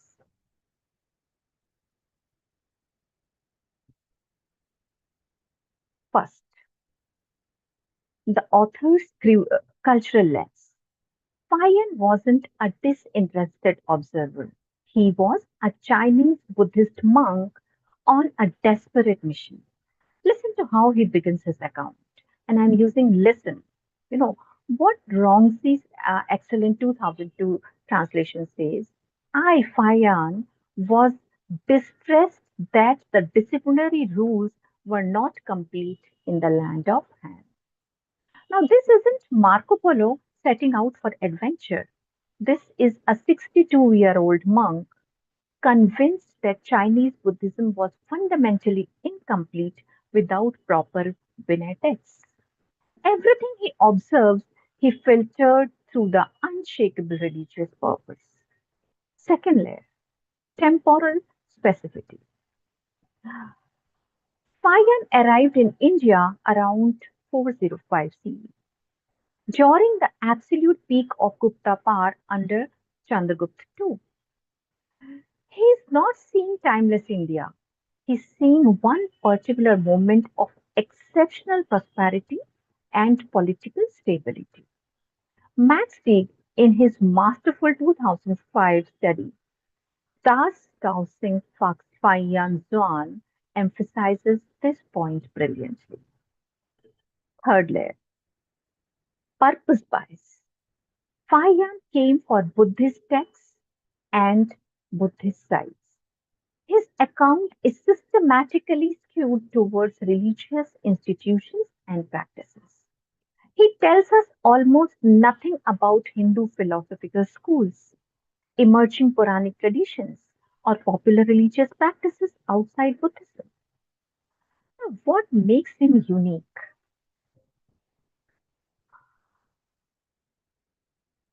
Uh, you can say, but why Fayan matters despite or perhaps because these limitations.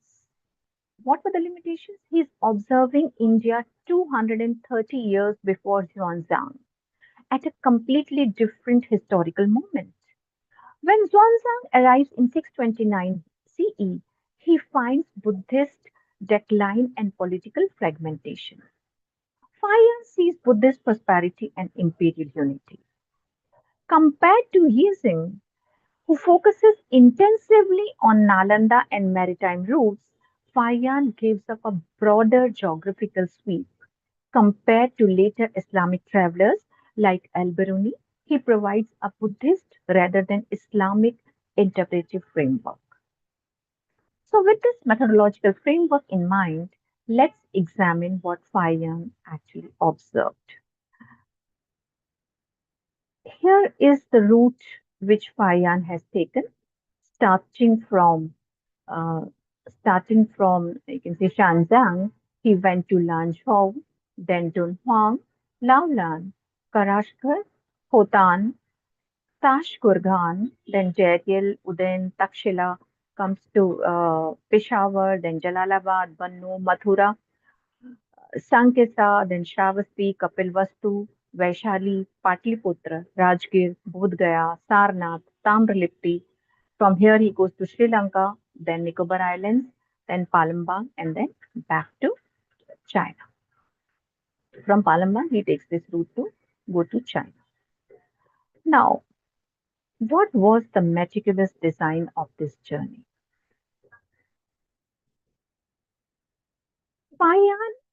Fayan's route choice reflect extraordinary strategic planning that demonstrates sophisticated understanding of 5th century Asian geography, politics, and logistics.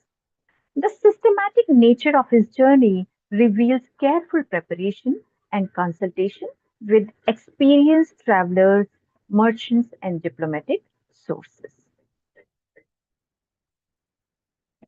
If we talk about the considerations he has made, the pilgrimage route was, or you can say the meticulous design he has made, the pilgrimage route was meticulously designed to maximize religious objectives while maintaining practical feasibility. He thought of sacred geography completeness. The route encompassed all major sites associated with Buddha's life, death, and key teachings, following the classical Buddhist pilgrimage circuit that had been established for centuries. He had a textual acquisition strategy. Each stop was selected partly for its uh, potential to provide access to authentic Buddhist manuscripts, with particular attention to texts unavailable or poorly preserved in China. He also thought about sectarian diversity. The journey exposed Payan to multiple Buddhist schools and traditions, from Gandharan Mahayana to Sri Lankan Theravada, providing comprehensive exposure to Buddhist diversity. He also thought of monastic network access. The route utilized established network of Buddhist monasteries that could provide accommodation, guidance, and scholarly exchange. Now, in the route, a proper navigation was required. He thought of diplomatic relations. His journey segment followed territories with established Chinese diplomatic contacts or Buddhist-friendly rulers who would provide protection and assistance. He also assessed the political stability. His route planning avoided regions experiencing active warfare or political upheaval requiring current intelligence about conditions across vast territories. He kept in mind border navigation. Successful passage through dozens of different kingdoms required understanding of local customs, tribute expectations, and diplomatic protocols. He also had a safe passage arrangements. Evidence suggests advanced arrangements with local rulers and merchant networks to ensure protection and guidance. And his timing coordination was perfect. Political conditions influenced departure timing and route modifications to avoid conflicts and maximize diplomatic opportunities were thought of. He also thought of commercial infrastructure utilization. The journey strategically exploited existing trade networks while maintaining religious objectives. Silk Road was integrated, overland segments followed established caravan routes with known water sources, rest stations, and supply points. Merchant collaborations were done. Coordination with trading caravans provided security, guidance, and logistical support. Financial planning was also thought of. Access to Buddhist monastery networks and merchant banking system for funding the extended journey. And also, supply chain management was necessary. Strategic positioning of manuscript preservation, materials, writing supplies, and personal necessities. And maritime network access, integration with established Indian Ocean trading network.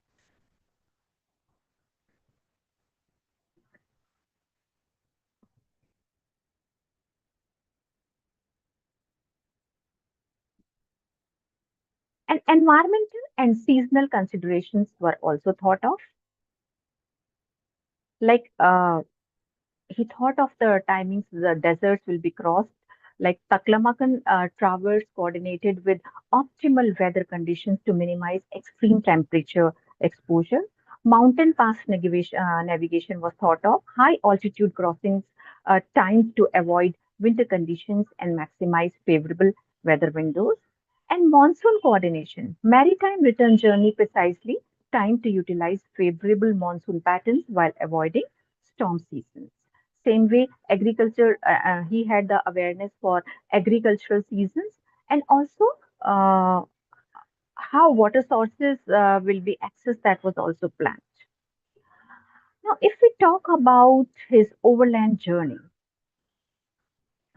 he started following the Silk Route and started his journey properly from Shenzhen.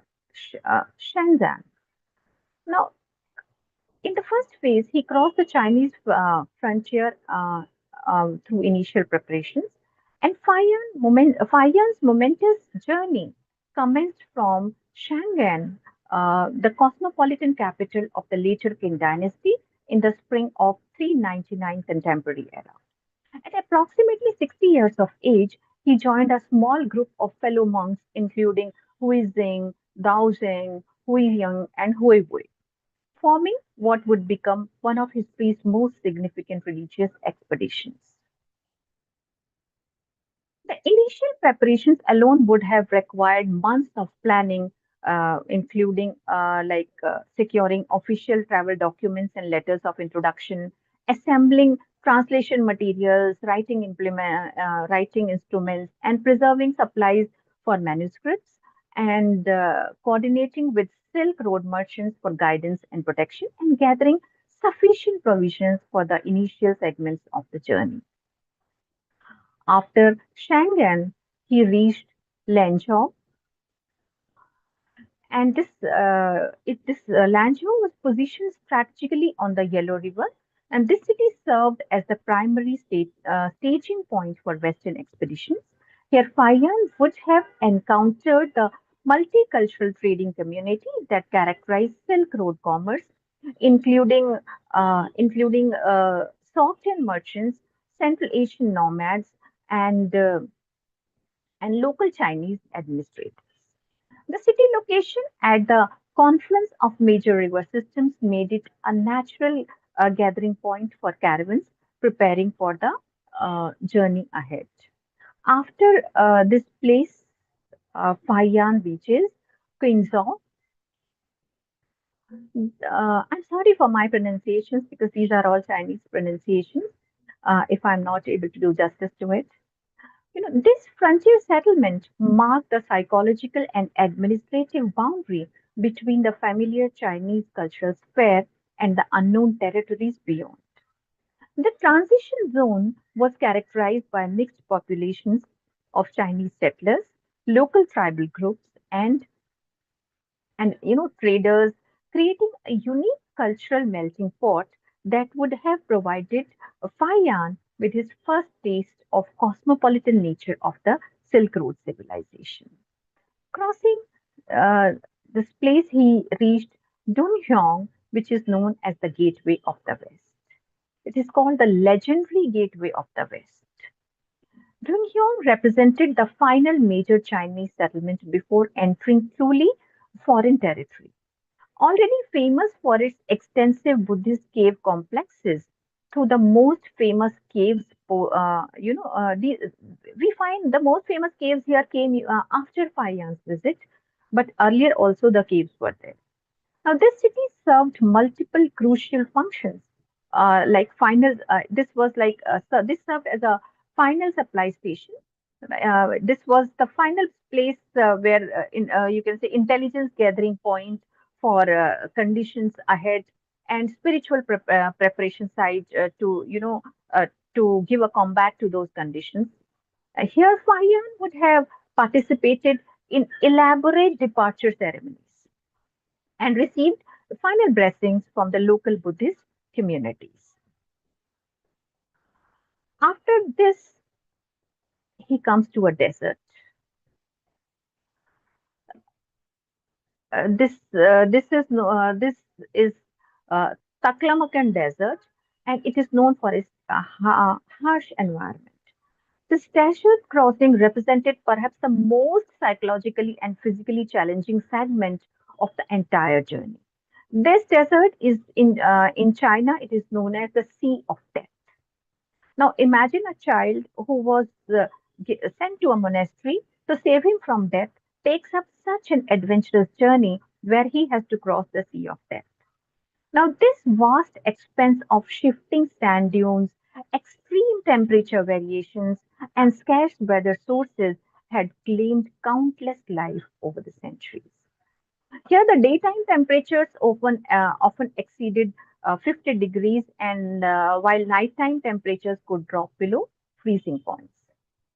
Sudden sandstorms could last for days, uh, a- and they will remove the landmarks and um, which were given by the travelers in the form when we were talking about intelligence gathering. Water sources in this desert were, at least around 200 kilometers away. Like one water source you'll find, and the one will be around 200 kilometers away. And the shifting nature of sand dunes meant the established routes could disappear between seasons. Right. So such a desert was crossed by Fayan. Then he reaches Laulan. Now, this Laulan was once a thriving city-state controlling the southern shore of Loch Lake. Laulan was already experiencing decline due to the lake's recession and changing trade patterns. Archaeological evidence suggests that by Fayan's time, archaeological evidence suggests that by Fayan's time, the city maintained only a skeleton population, serving as guides and suppliers for passing caravans. The ruins that Fayan encountered would have included remnants of Buddhist stupas and monasteries, providing sobering evidence of the transient nature of human civilization in these harsh lands. After this place, Fayan reached Khotan, which is also known as Hechina. This remarkable oasis kingdom represented a beacon of Buddhist civilization in the heart of the desert. Khotan was renowned throughout the Buddhist world for several unique characteristics. One was jade production. The kingdom's control of jade mines provided substantial wealth and funded extensive Buddhist construction projects. This place was also known for silk production. Local legend attributed the introduction of silk production to a Chinese princess who smuggled silk-worn eggs in her headdress. This place was also known for Buddhist scholarship. Khotan maintained extensive libraries and translation centers where Indian texts were rendered into local languages. An artistic achievement, the kingdom's unique blend of Indian, Chinese, and Central Asian artistic traditions produced distinctive Buddhist art forms. Now, Fayan spent considerable time in Khotan observing elaborate religious festivals and documenting the kingdom's unique practices, including the famous procession of Buddha images that drew pilgrims from all across Central Asia. After staying in Khotan, Fayan reached Kashgar. Now, positioned in the crucial junction where northern and southern Silk Road uh, uh, routes converged, Kashgar functioned as the commercial and cultural heart of Central Asian trade. The city's strategic importance derived from its location at the base of the Pamir Mountain, where merchants from China, India, Persia, and uh, and the Mediterranean world gathered to exchange goods, information, and cultural practices. Crossing Kashgar, Faiyan reached Pamir Mountains. You can say these Pamir Mountains are known as the roof of the world. Now, the transition from desert to mountain terrain presented entirely different but equally formidable challenges. The journey through the Pamir Mountains, Hindu Kush, and related ranges required navigating some of the world's most treacherous high altitude terrain. Altitudes frequently exceeded 4,500 meters, requiring careful acclimatization. Weather conditions could change from brilliant sunshine to life-threatening blizzards within hours. Narrow mountain passes offered no alternatives if blocked by avalanches or hostile forces. And the thin atmosphere at high altitudes made physical extension exponentially more difficult. Crossing Pamir Mountains, Faiyan reached Tash Kurgan. Now, located in the heart of Pamir Mountains at approximately 3,100 meters elevation, this settlement represented one of the highest permanently inhabited locations on Faiyan's route. The local population, primarily of ethnic Tajiks, had developed sophisticated techniques for high altitude survival and served as essential guides for travelers attempting to cross the surrounding passes. Now, the name Tashkurgan means stone fortress, reflects the settlement's strategic defensive position commanding the approaches to several key mountain passes. And here we will see him advancing towards India. He reaches Peshawar in the Gandhar region.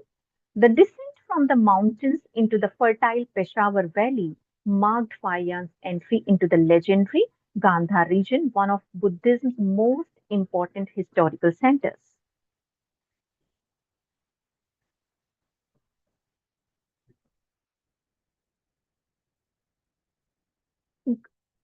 Gandhar's unique position at the crossroads of Indian, Greek, Persian, and Central Asian civilizations had produced a distinctive Buddhist artistic tradition that profoundly influenced religious art throughout Asia. Faiyan would have encountered massive Buddhist monasteries housing thousands of monks, elaborate stupa complexes marking significant events in Buddhist history, the famous Gandhar school of sculpture combining Greek artistic techniques with Buddhist iconography, and thriving centers of Buddhist learning where scholars from across Asia gathered to study and debate. Crossing this Gandhar region, Faiyan reached Takshila. This ancient center of learning represented one of the subcontinent's most prestigious educational institutions. For over hundreds of years, Takshila had attracted students from across the ancient world, including legendary figures uh, like Chandragupta Maurya and many others. By Faiyan's time, while somewhat past its classical zenith, Takshila remained a significant center of Buddhist scholarship where he could access important texts and engage with leading religious authorities.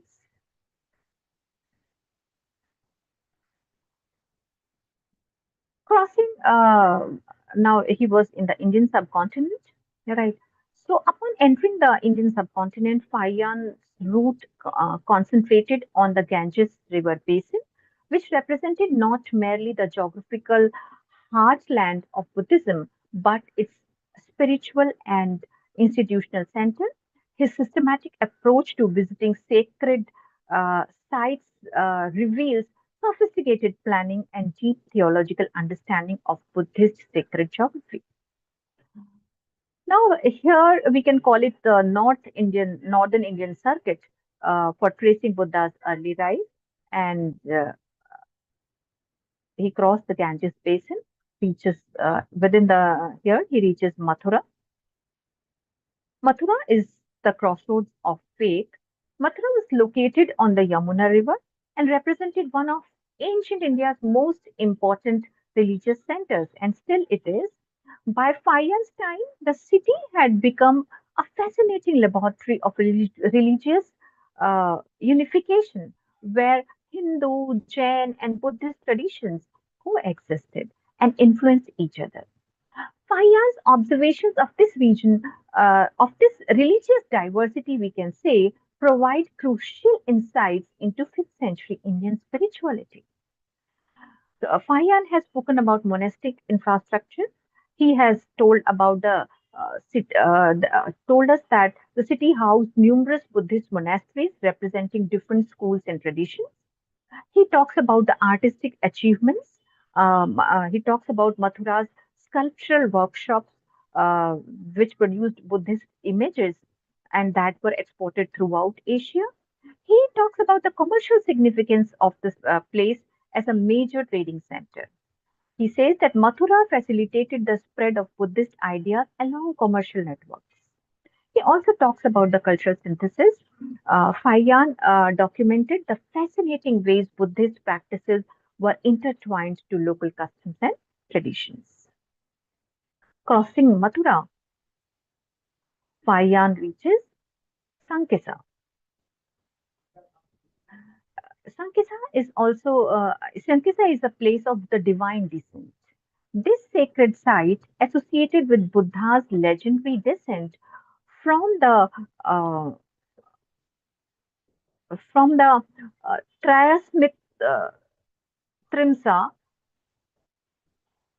it is Triastrimsa, yes, from the Triastrimsa heaven, after teaching his deceased mother, represented one of Buddhism's most important pilgrimage destinations. Faya's detailed description provides valuable evidence for understanding early Buddhist cosmology and ritual practice. He talks about the archaeological remains, tells us about extensive stupa complexes and monastic ruins, which demonstrated the site's historical importance. He also talks about the pilgrimage infrastructure, which had well-developed facilities for accommodating large number of visiting pilgrims. He talks about ritual observances and tells us about the elaborate ceremonies commemorating the divine descent, involving elaborate processions and offerings. And he gives us the theological significance, the site's importance in validating Buddhist cosmological beliefs about heavenly realms of Buddha's transcendent nature. Crossing Sankesa, Vayan reaches Shravasti. Now, Shravasti is known as the Monastery of Miracles. Shravasti held particular significance as the location where Buddha spent 25 rainy seasons and performed many of his most famous miracles. Payan's account provides detailed documentation of the extensive monastic complex. He talks about Jetwan Monastery, the legendary monastery donated by the merchant Anath Pindak, still functioning as a major center of Buddhist learning. He talks about archaeological evidence and tells about the ruins of elaborate stupa complexes marking sites of specific miracles and teachings. He tells about monastic population, hundreds of monks representing various Buddhist schools and traditions, and he talks about educational function, the monastery's role as a center for advanced Buddhist studies and textual preservation. After Shravasti, he reaches Kapilvastu and Lumbini. Here, a place of Buddha's origin. These sites associated, with Buddha's birth and early life provided Fahian with the opportunity to document the physical evidence of Buddhism's historical origins. He tells about the political decline. Fahian noted the relative abandonment of Kapilvastu, reflecting the political instability of the region. He talks about Ashokan monuments, ancient pillars and inscriptions providing historical validation, uh, providing historical validation of Buddhist tradition. He talks about archaeological remains, ruined palaces, and stupas marking significant events in Buddha's early life. He talks about the pilgrimage significance, despite political decline, continued importance as pilgrimage destination. Crossing this, he reaches Varanasi and Sarnath.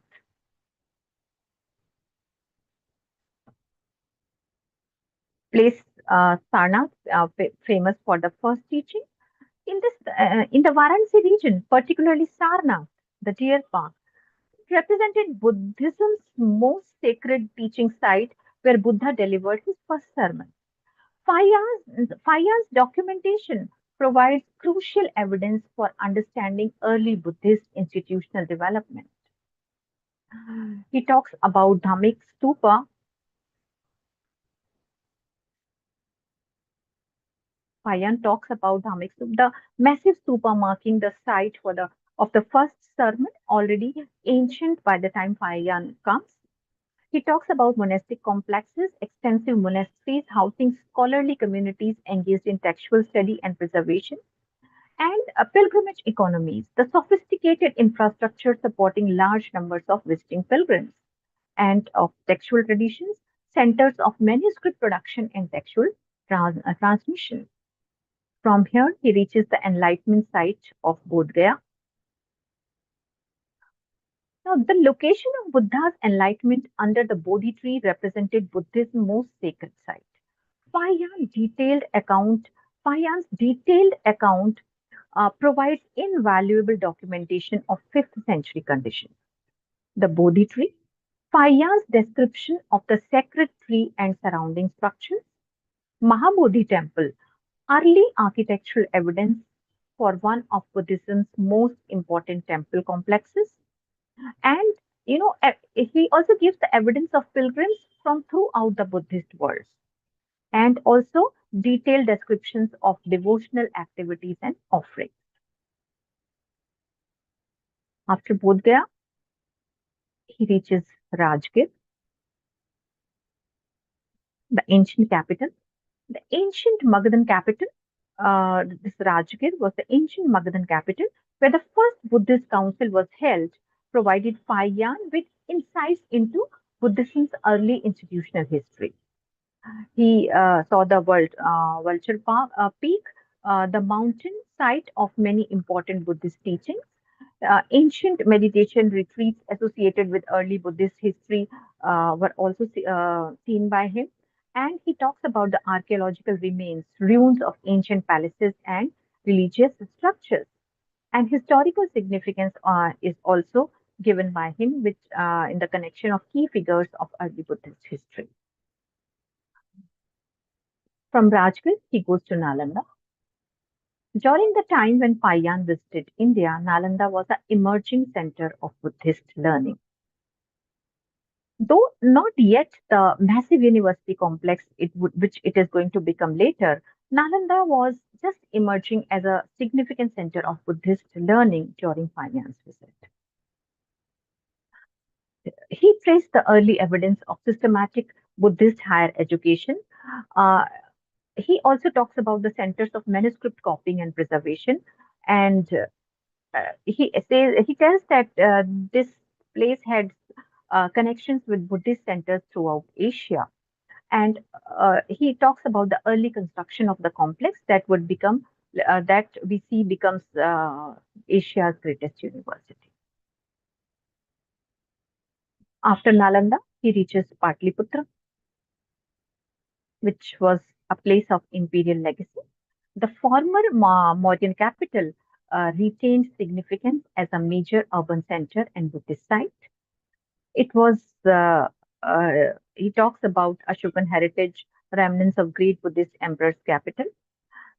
We also find mention of continuing importance as a regional political hub and significant Buddhist institutions maintaining imperial era traditions have also been mentioned. It shows the cultural continuity, the links between ancient imperial Buddhism and contemporary practices. Now, from here, he uh, uh, he goes to Champa. Champa is the eastern frontier, or you can say Payan's travel to Champa represented the eastern extent of his Indian pilgrimage, documenting Buddhism's spread throughout the Gangetic plains. Now we can see he has seen the regional variations, local adaptations of Buddhist practices and belief, different approaches to Buddhist institutional and the institutional organizations, and also the evidence of Buddhist interaction with local traditions and Buddhist involvement in regional trade systems.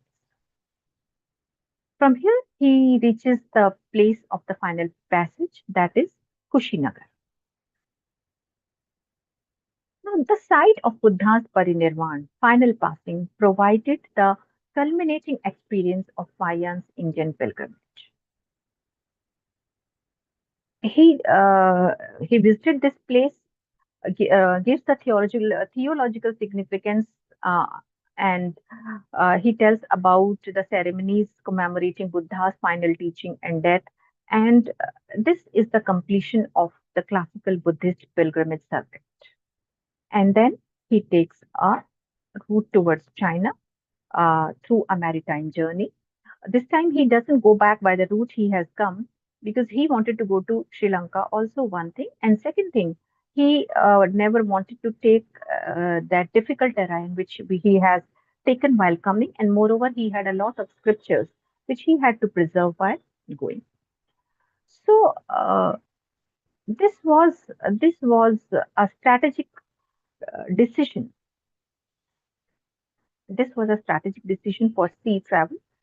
Uh, his decision to return to China via the maritime route, as I said, uh, rather than taking the overland path, represented a calculated strategic choice that reveals sophisticated understanding of early 5th century trade networks and seasonal navigation patterns. Several factors included this momentous decision. One, it was a practical consideration, physical exhaustion from 6 years of overland travel through extreme terrain. Also, his advanced age making mountain crossings increasingly dangerous. He started at the age of 60 years, so he has much advanced in his age. Heavy manuscript cargo that would be difficult to transport overland, and political instability along certain Silk Road segments due to changing tribal alliances. Also, seasonal timing that favored monsoon navigation over mountain travel. It also had some strategic advantages like access to Buddhist center of Southeast Asia, particularly Sri Lanka, opportunity to study Theravada Buddhism and acquire additional texts, faster travel time despite greater distances, and reduced risk of manuscript damage from extreme temperature variations and connection with established maritime trading networks. So there were various challenges. There were navigational, but he had some navigational technology and techniques. He had acquired and met with the people who had knowledge of ocean currents, wind patterns, and seasonal weather variations, and use of local pilots with specialized knowledge of particular sea routes. Also, there were that cannot be denied that there were maritime hazards and risks like tropical storms and typhoons during monsoon transition, piracy, particularly in the Malacca Strait and South China Sea approaches, and navigation errors leading to shipwreck or coral reefs or rocky coasts. and disease outbreaks in crowded ship conditions during long voyages, and also political conflicts between maritime kingdoms affecting port access. These all were there, but still he started from Tambralipti, which is the gateway port. Now it was located on the Ganges Delta. The Tambralipti served as one of the most ancient India's served as one of ancient India's most important maritime gateways, connecting the Gangetic heartland with Southeast Asian and Chinese trade networks. It had extensive harbor facilities capable of accommodating large ocean-going vessels with cosmopolitan population, including Indian merchants, South Asian traders, and Chinese commercial representatives. Its significant monastic presence served traveling pilgrims and merchants, and it was major export point for Indian textiles, spices, and Buddhist texts. From Tambralipti, he reaches Sri Lanka.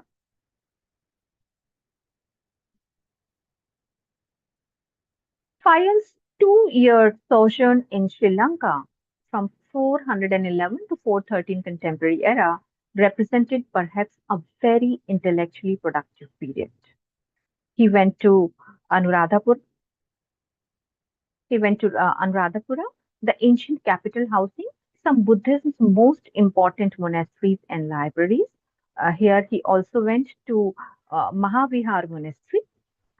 This was a center of Theravada Buddhist orthodoxy, where Faiyan studied and copied texts.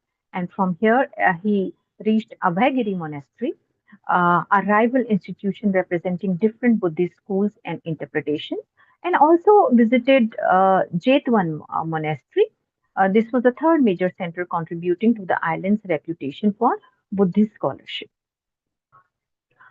Now, he made several cultural and religious observations here. He learned about the Theravada practices. He documented them in detail. He also learned about different kind of monastic organizations which had different approaches to Buddhist institutional structure. He also uh, talks about he also see it as a popular religion, lay Buddhist practices and their integration with local customs, and elaborate ceremonies and their theological significance. Elaborate ceremonies in terms of religious festivals and their theological significance was also noted, and distinctive Sri Lankan Buddhist artistic traditions were also observed by Faya. From Sri Lanka, Fayan reaches the Nicobar Islands, which was a strategic base station. Now, these remote islands served crucial functions in Indian Ocean navigation. First thing, they provided the navigation aid.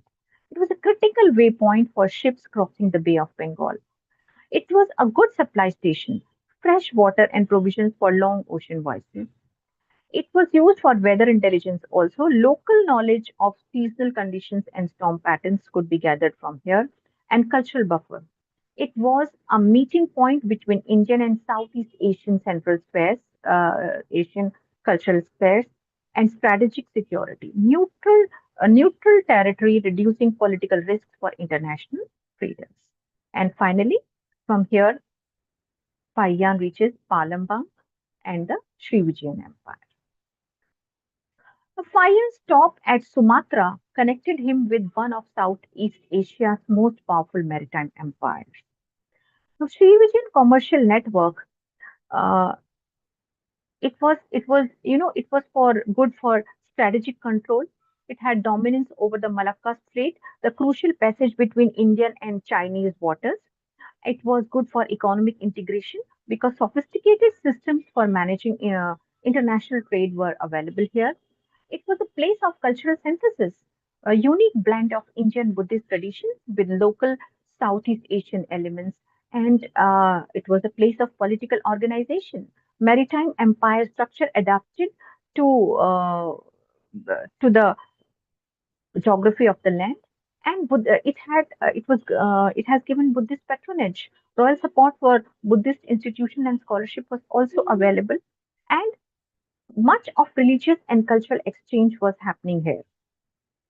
Different Buddhist traditions from those encountered in India and Sri Lanka were seen here.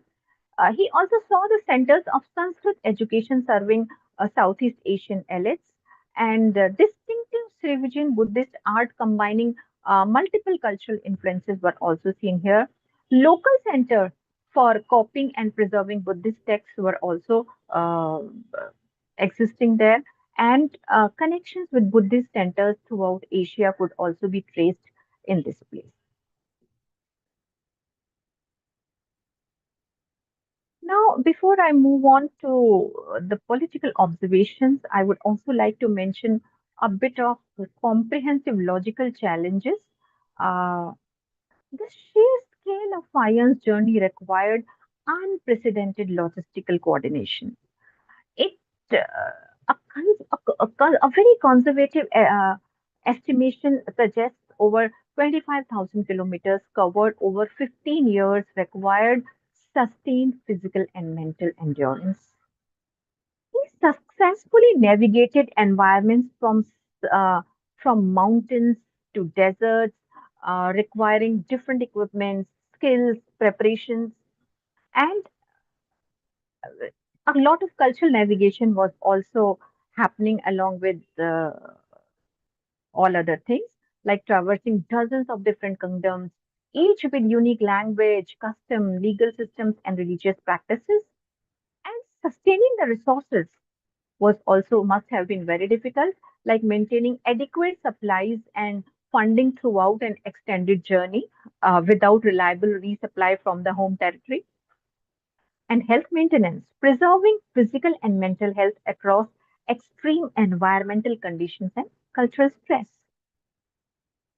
Let us see the political observations he has made about the time. You know, if we say what Payan tells us about Chandragupta Chandragupta II's, Chandragupta Vikramaditya's administration, uh, we can estimate from this passage. He has written, the king governs without decapitation uh, or other corporal punishments. Criminals are simply fined lightly or heavily according to the uh, circumstances of each case. Now, this is an extraordinary claim. If accurate, it suggests a legal system fundamentally different from what we know of the Mauryan administration. The Arthashastra, after all, prescribes death, excuse me, please. The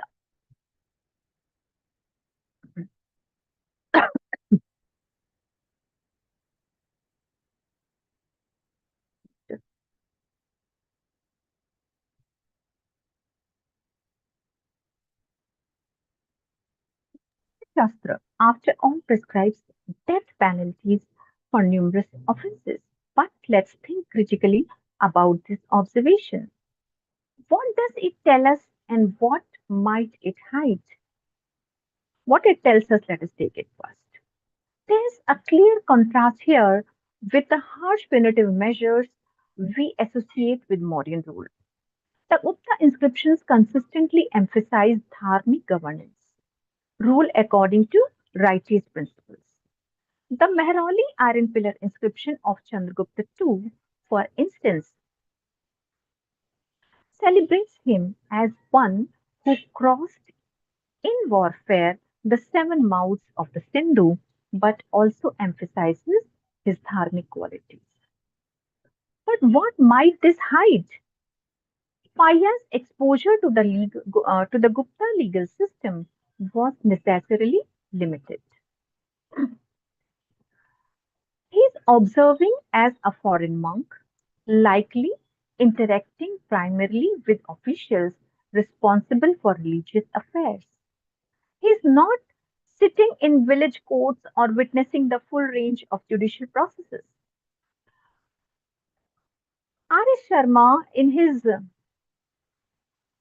aspects of political ideas and institutions in ancient India, argues that we need to read such claims against the broader context of Dharmashastra literature, which certainly prescribes corporal punishment for various offenses. If we talk about archaeological corroboration, the archaeological the archaeological evidence from Gupta sites does suggest a period of remarkable stability and prosperity. The Udaygiri cave inscriptions show consistent royal patronage of both Hindu and Buddhist institutions. The numismatic evidence, like if we take John Allen's catalogue of Indian coins, remains the standard reference, shows abundant gold coinage, suggesting economic prosperity. So perhaps what Fayan is observing isn't the absence of harsh punishment, but rather the absence of the need for it during a period of exceptional prosperity and effective administration. If we talk about administrative efficiency, we find an economic observation which says those who cultivate the royal land give a portion of the grain from it. Now, this suggests a sophisticated revenue system based on land productivity rather than arbitrary taxation. If we go to the monumental history of Dharmashastra, that provides extensive evidence that such systems were indeed prescribed in contemporary legal texts. But here's the question we must ask. Is Fayan describing administrative reality, or is he projecting Chinese ideals of good governance onto what he observes? This tension between observation and interpretation becomes even more complex when we examine Fayan's religious observation. The modern archaeological findings have largely confirmed Fayan's descriptions, validating his account as a reliable historical source for understanding ancient Asian civilization. But let us see his religious landscape analysis.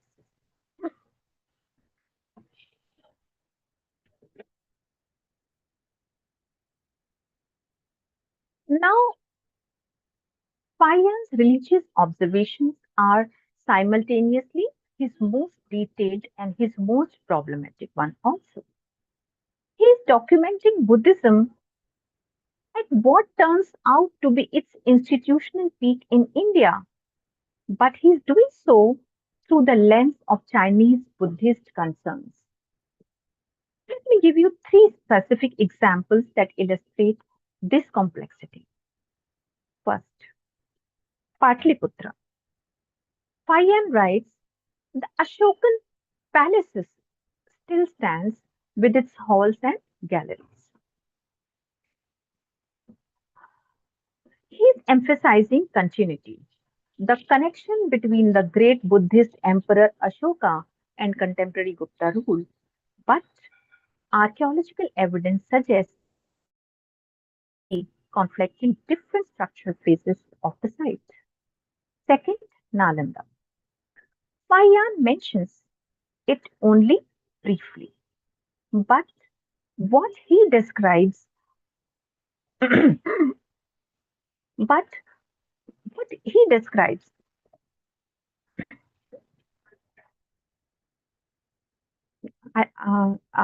secondly, I was saying Nalanda. Fayan mentions it only briefly, but what he describes are the early foundations of what Xuanzang will later find as a major international university. Now, this gives us crucial evidence for the institutional development of Buddhist learning centers.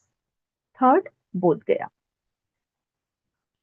His detailed description of the Mahabodhi temple complex provides our earliest foreign account of this crucial site, and remarkably, much of what he describes correlates with archaeological findings. Now, if we talk about sectarian coexistence.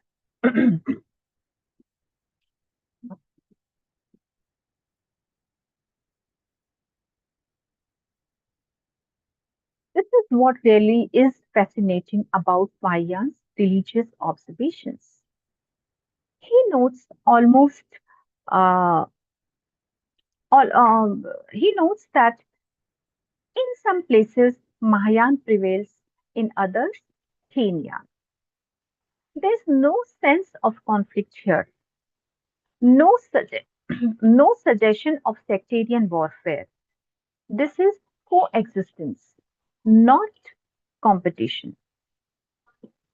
Now, Lamotte, in his authoritative History of Indian Buddhism, argues that this reflects the actual situation of 5th century India. Doctrinal differences existed, but they hadn't yet hardened into institutional conflicts.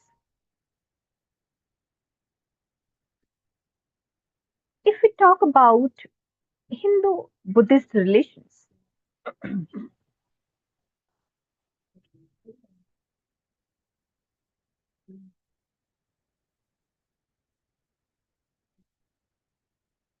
if we talk about Hindu Buddhist relations, this brings us to one of Payan's most significant observations, or rather, his significant silence. Despite traveling through an empire ruled by Hindu monarchs, he records no evidence of religious persecution, no sense of Buddhism under threat. In fact, quite the opposite. He describes popular participation in Buddhist festivals by people who are clearly not exclusively Buddhist. He notes shared sacred spaces. He observes royal patronage of Buddhist institutions alongside what we know from inscriptional evidence was simultaneous patronage of Hindu temples. It is Henry Bakers who has worked on the rise of Ayodhya as a pilgrimage center, and Romila Thakur's essays in Cultural Past both emphasize this pattern of religious pluralism in Gupta period. Fayan's account provides crucial contemporary evidence for this scholarly argument. Now, also we need to think what Fayan must have missed. Let us be clear about what about Fayan's religious focus, and that may have caused him to miss certain things. He has virtually nothing to say about the Hindu philosophical schools that were flourishing during that period. He doesn't mention the emerging Puranic traditions that were reshaping Hindu practice. He gives us almost no insight into popular religious practices outside Buddhist contexts. This brings us to a crucial methodological point. The silences in our sources are often as revealing as their observations. I repeat, the silences in our sources are often as revealing as their observations. What a source doesn't mention can tell us much about the observer as what it does not mention. This becomes particularly clear when we examine Fayan's social observations.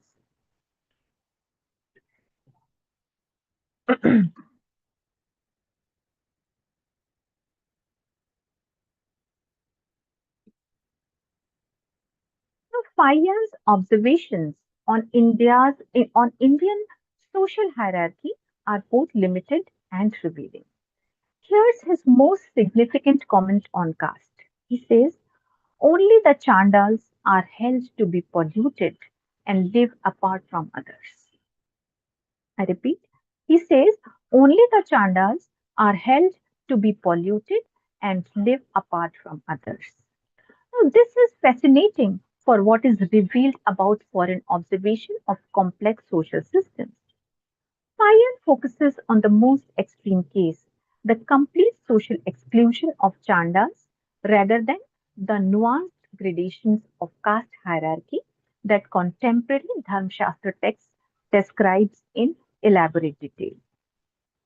Now, Louis Dormant, in in his book, I think it's Homo Hierarchicus, argues that foreign observers often miss the uh, subtleties of hierarchical systems because they are looking for binary distinctions, pure, impure, included, excluded, rather than gradational relationships. But here's what's valuable about Fayan's observation. It provides external confirmation of social exclusion practices that indigenous sources might normalize or take for granted. When the Manusmriti prescribes that Chandas should live outside villages, we might read this as legal prescription. When Fayan observes it as social reality, we get confirmation of actual practice. Let us also discuss the economic prosperity as seen there. Fayan's most famous social observation is this: the people are numerous and happy. Now, what this actually means and whose prosperity is Fayan observing? The archaeological evidence does support claims of Gupta period prosperity. The, the abundance of Gupta gold coins, at least Allen's catalog remains the standard reference, suggests a monetized economy with significant wealth circulation. Urban archaeological evidence from Patliputra shows substantial construction and maintenance during this period.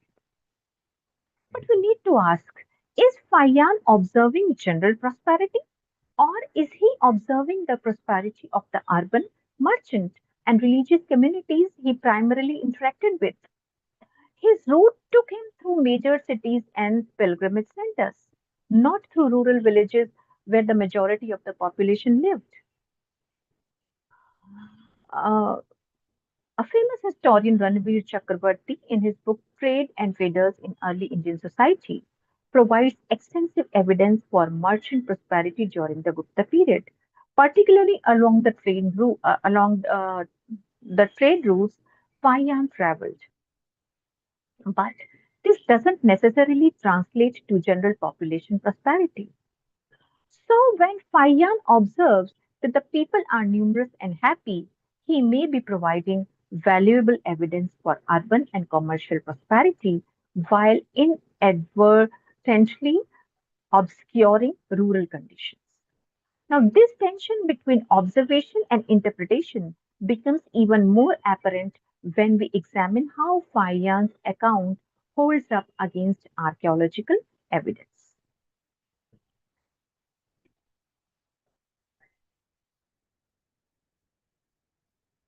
I want to be very clear about something. Archaeology doesn't prove textual accounts. What it does is enter into dialogue with them, sometimes confirming, sometimes challenging, always complicating our understanding. Where does archaeology confirm Fayan's observation? First,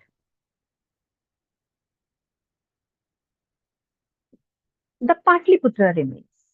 Despite some chronological confusion in Fayan's account, the grandeur he describes does correlate with archaeological evidence from the site.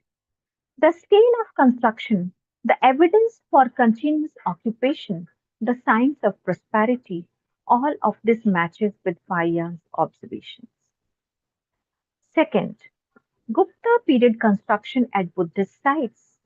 At virtually every major Buddhist site Fayan visited, Bodh Gaya or Sarnath or Nalanda, archaeological evidence shows significant construction and renovation during the Gupta period.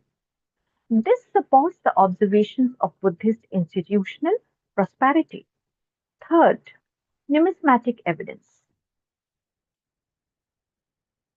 The abundance and quality of Gupta gold coinage provides strong support for Fayan's claims about economic prosperity and effective administration.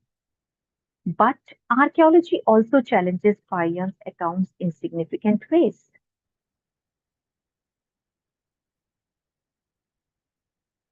There are chronological issues. Some sites he describes show construction phases that postdate his visit. This suggests either that he is conflating different periods or that his geographical identifications were sometimes incorrect. Scale exaggeration is also there. Fayan, like most travel writers, tends to inflate numbers of dimensions. Archaeological evidence suggests more modest scales than his descriptions imply. Also, geographical confusion. Modern archaeological surveys have identified several instances where Fayan appears to have misidentified locations or conflicted different sites. But here's the crucial methodological point. These descriptions do not invalidate Fayan's account. They remind us that we are reading a 5th century travel account, not a modern archaeological survey. The value lies not in perfect accuracy, but in contemporary perspective. And this contemporary perspective becomes even more valuable when we compare Fayan with later pilgrims.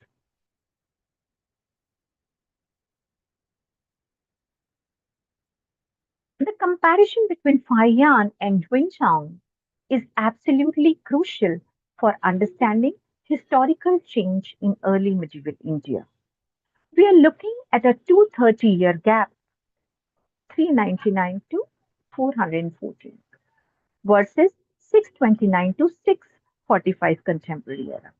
And the differences in their observations reveal fundamental historical process. Political context. Fayan observes Gupta unity and prosperity. Xuanzang witnesses post-Gupta fragmentation with multiple uh, competing kingdoms and evidence of political instability. Also about Buddhist institutional status, this is perhaps the most dramatic difference. Fayan describes flourishing Buddhist monasteries with large populations of monks. Xuanzang, while finding Nalanda at its peak, also documents abundant monasteries and declining Buddhist communities in many regions. Let me give you a specific example. Nalanda. Fayan mentions it briefly as one of several Buddhist centers. Xuanzang describes it as a major international university with thousands of students and a vast library. This suggests massive institutional development between their visits. But Xuanzang also describes sites that Fayan found flourishing as abundant or in decline. This gives us evidence for a geographical unevenness of Buddhist institutional development. Respecting time, I'll come to historical. I wanted to tell a lot about this, but let us take historiographical impact.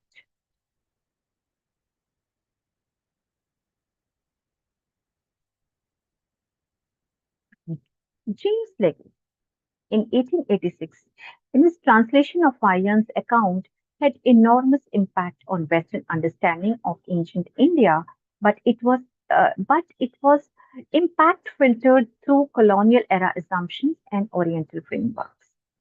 Colonial scholarships often privileged foreign accounts over indigenous sources. Like there must be many other people who must have given the account of that time. But at times there is a tendency during the colonial period that everything imported was authentic, everything imported was special. So if it is written by someone else, it becomes more objective and more reliable. So Fayan's account was used to support narratives of a golden age under the Guptas, followed by inevitable decline, a pattern that conveniently paralleled colonial justification for British rule. Alexander Cunningham's archaeological surveys were explicitly based on Chinese pilgrims' accounts, while this led to important discoveries. It also meant that archaeological investigation was shaped by the biases and limitations of these textual sources. Ronald Inden's Imagining India provides a devastating critique of how colonial scholarship uses accounts like Fayang to construct essentialist narratives about Indian civilization. There are many others, but I'll come to uh,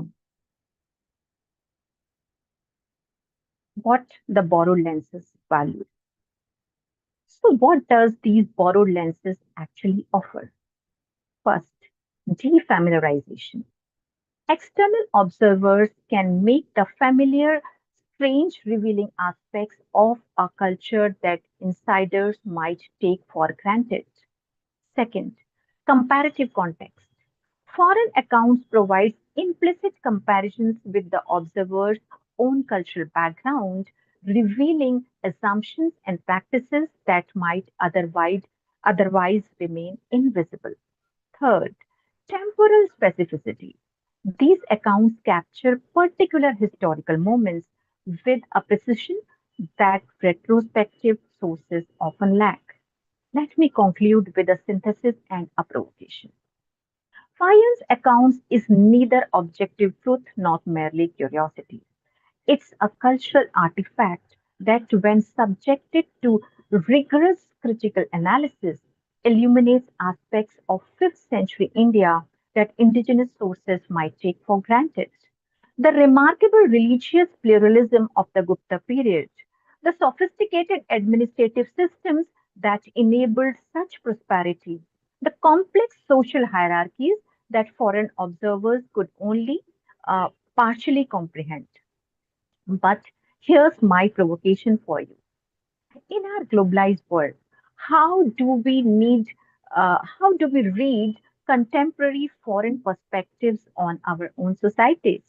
What would a 5th century Indian monk's account of China reveal that Chinese sources miss? What do contemporary foreign travelers, foreign observers of our own cultures see that we cannot?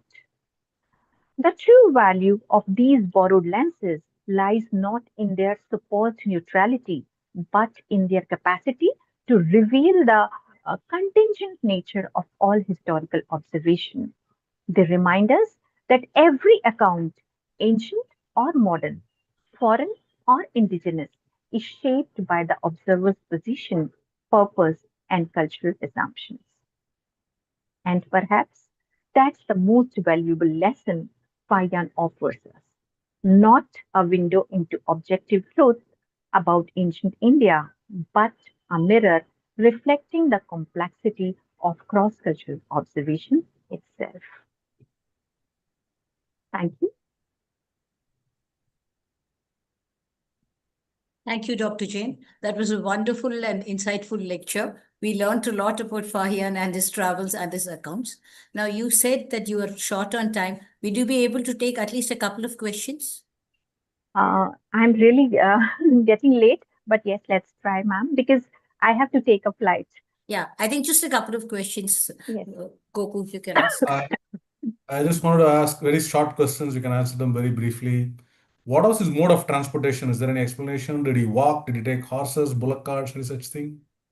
He had used multiple ways of transportation. He has used, like while returning, he went by ship throughout. But on the land, whatever, see, most of the times it was helped by the rulers, those who were patronizing the religion at that time, the monasteries. So they were providing assistance to reach to the other monastery. Are there any Indian accounts of that record Fahian's visit? Because the only first time we hear about him is from the Chinese translation, no, from the Chinese sources. Is Fahian Find mentioned in it, Indian sources? no, it's not mentioned in the contemporary sources of that time. Yeah. But yes, in the later sources, we find a mention. Okay. When did Buddhism first reach China? When, any idea of that? I am not able to tell you the exact date. I'll come Okay. back with it. Okay. Should I go for one more or was Kumara Jiva earlier than Fahian? Do you know about Kumara Jiva? What is the story about? No? Okay. Skip that. Now, I don't want to hold you any longer from your flight, so Yeah, it is also that's actually okay. So distracting thank me. you for You can this. send me the So questions. I will be very happy to record it and answer it to you. we will forward it and then we put on our any Yes, answers we put on our website. We'll send it to you on email and we'll put the answers on the website. sure. Thank you. Thank you so much. Thank That you was very really much. wonderful. Thank you. Let me take your leave, please. Thank you very much. Thank you. Good night.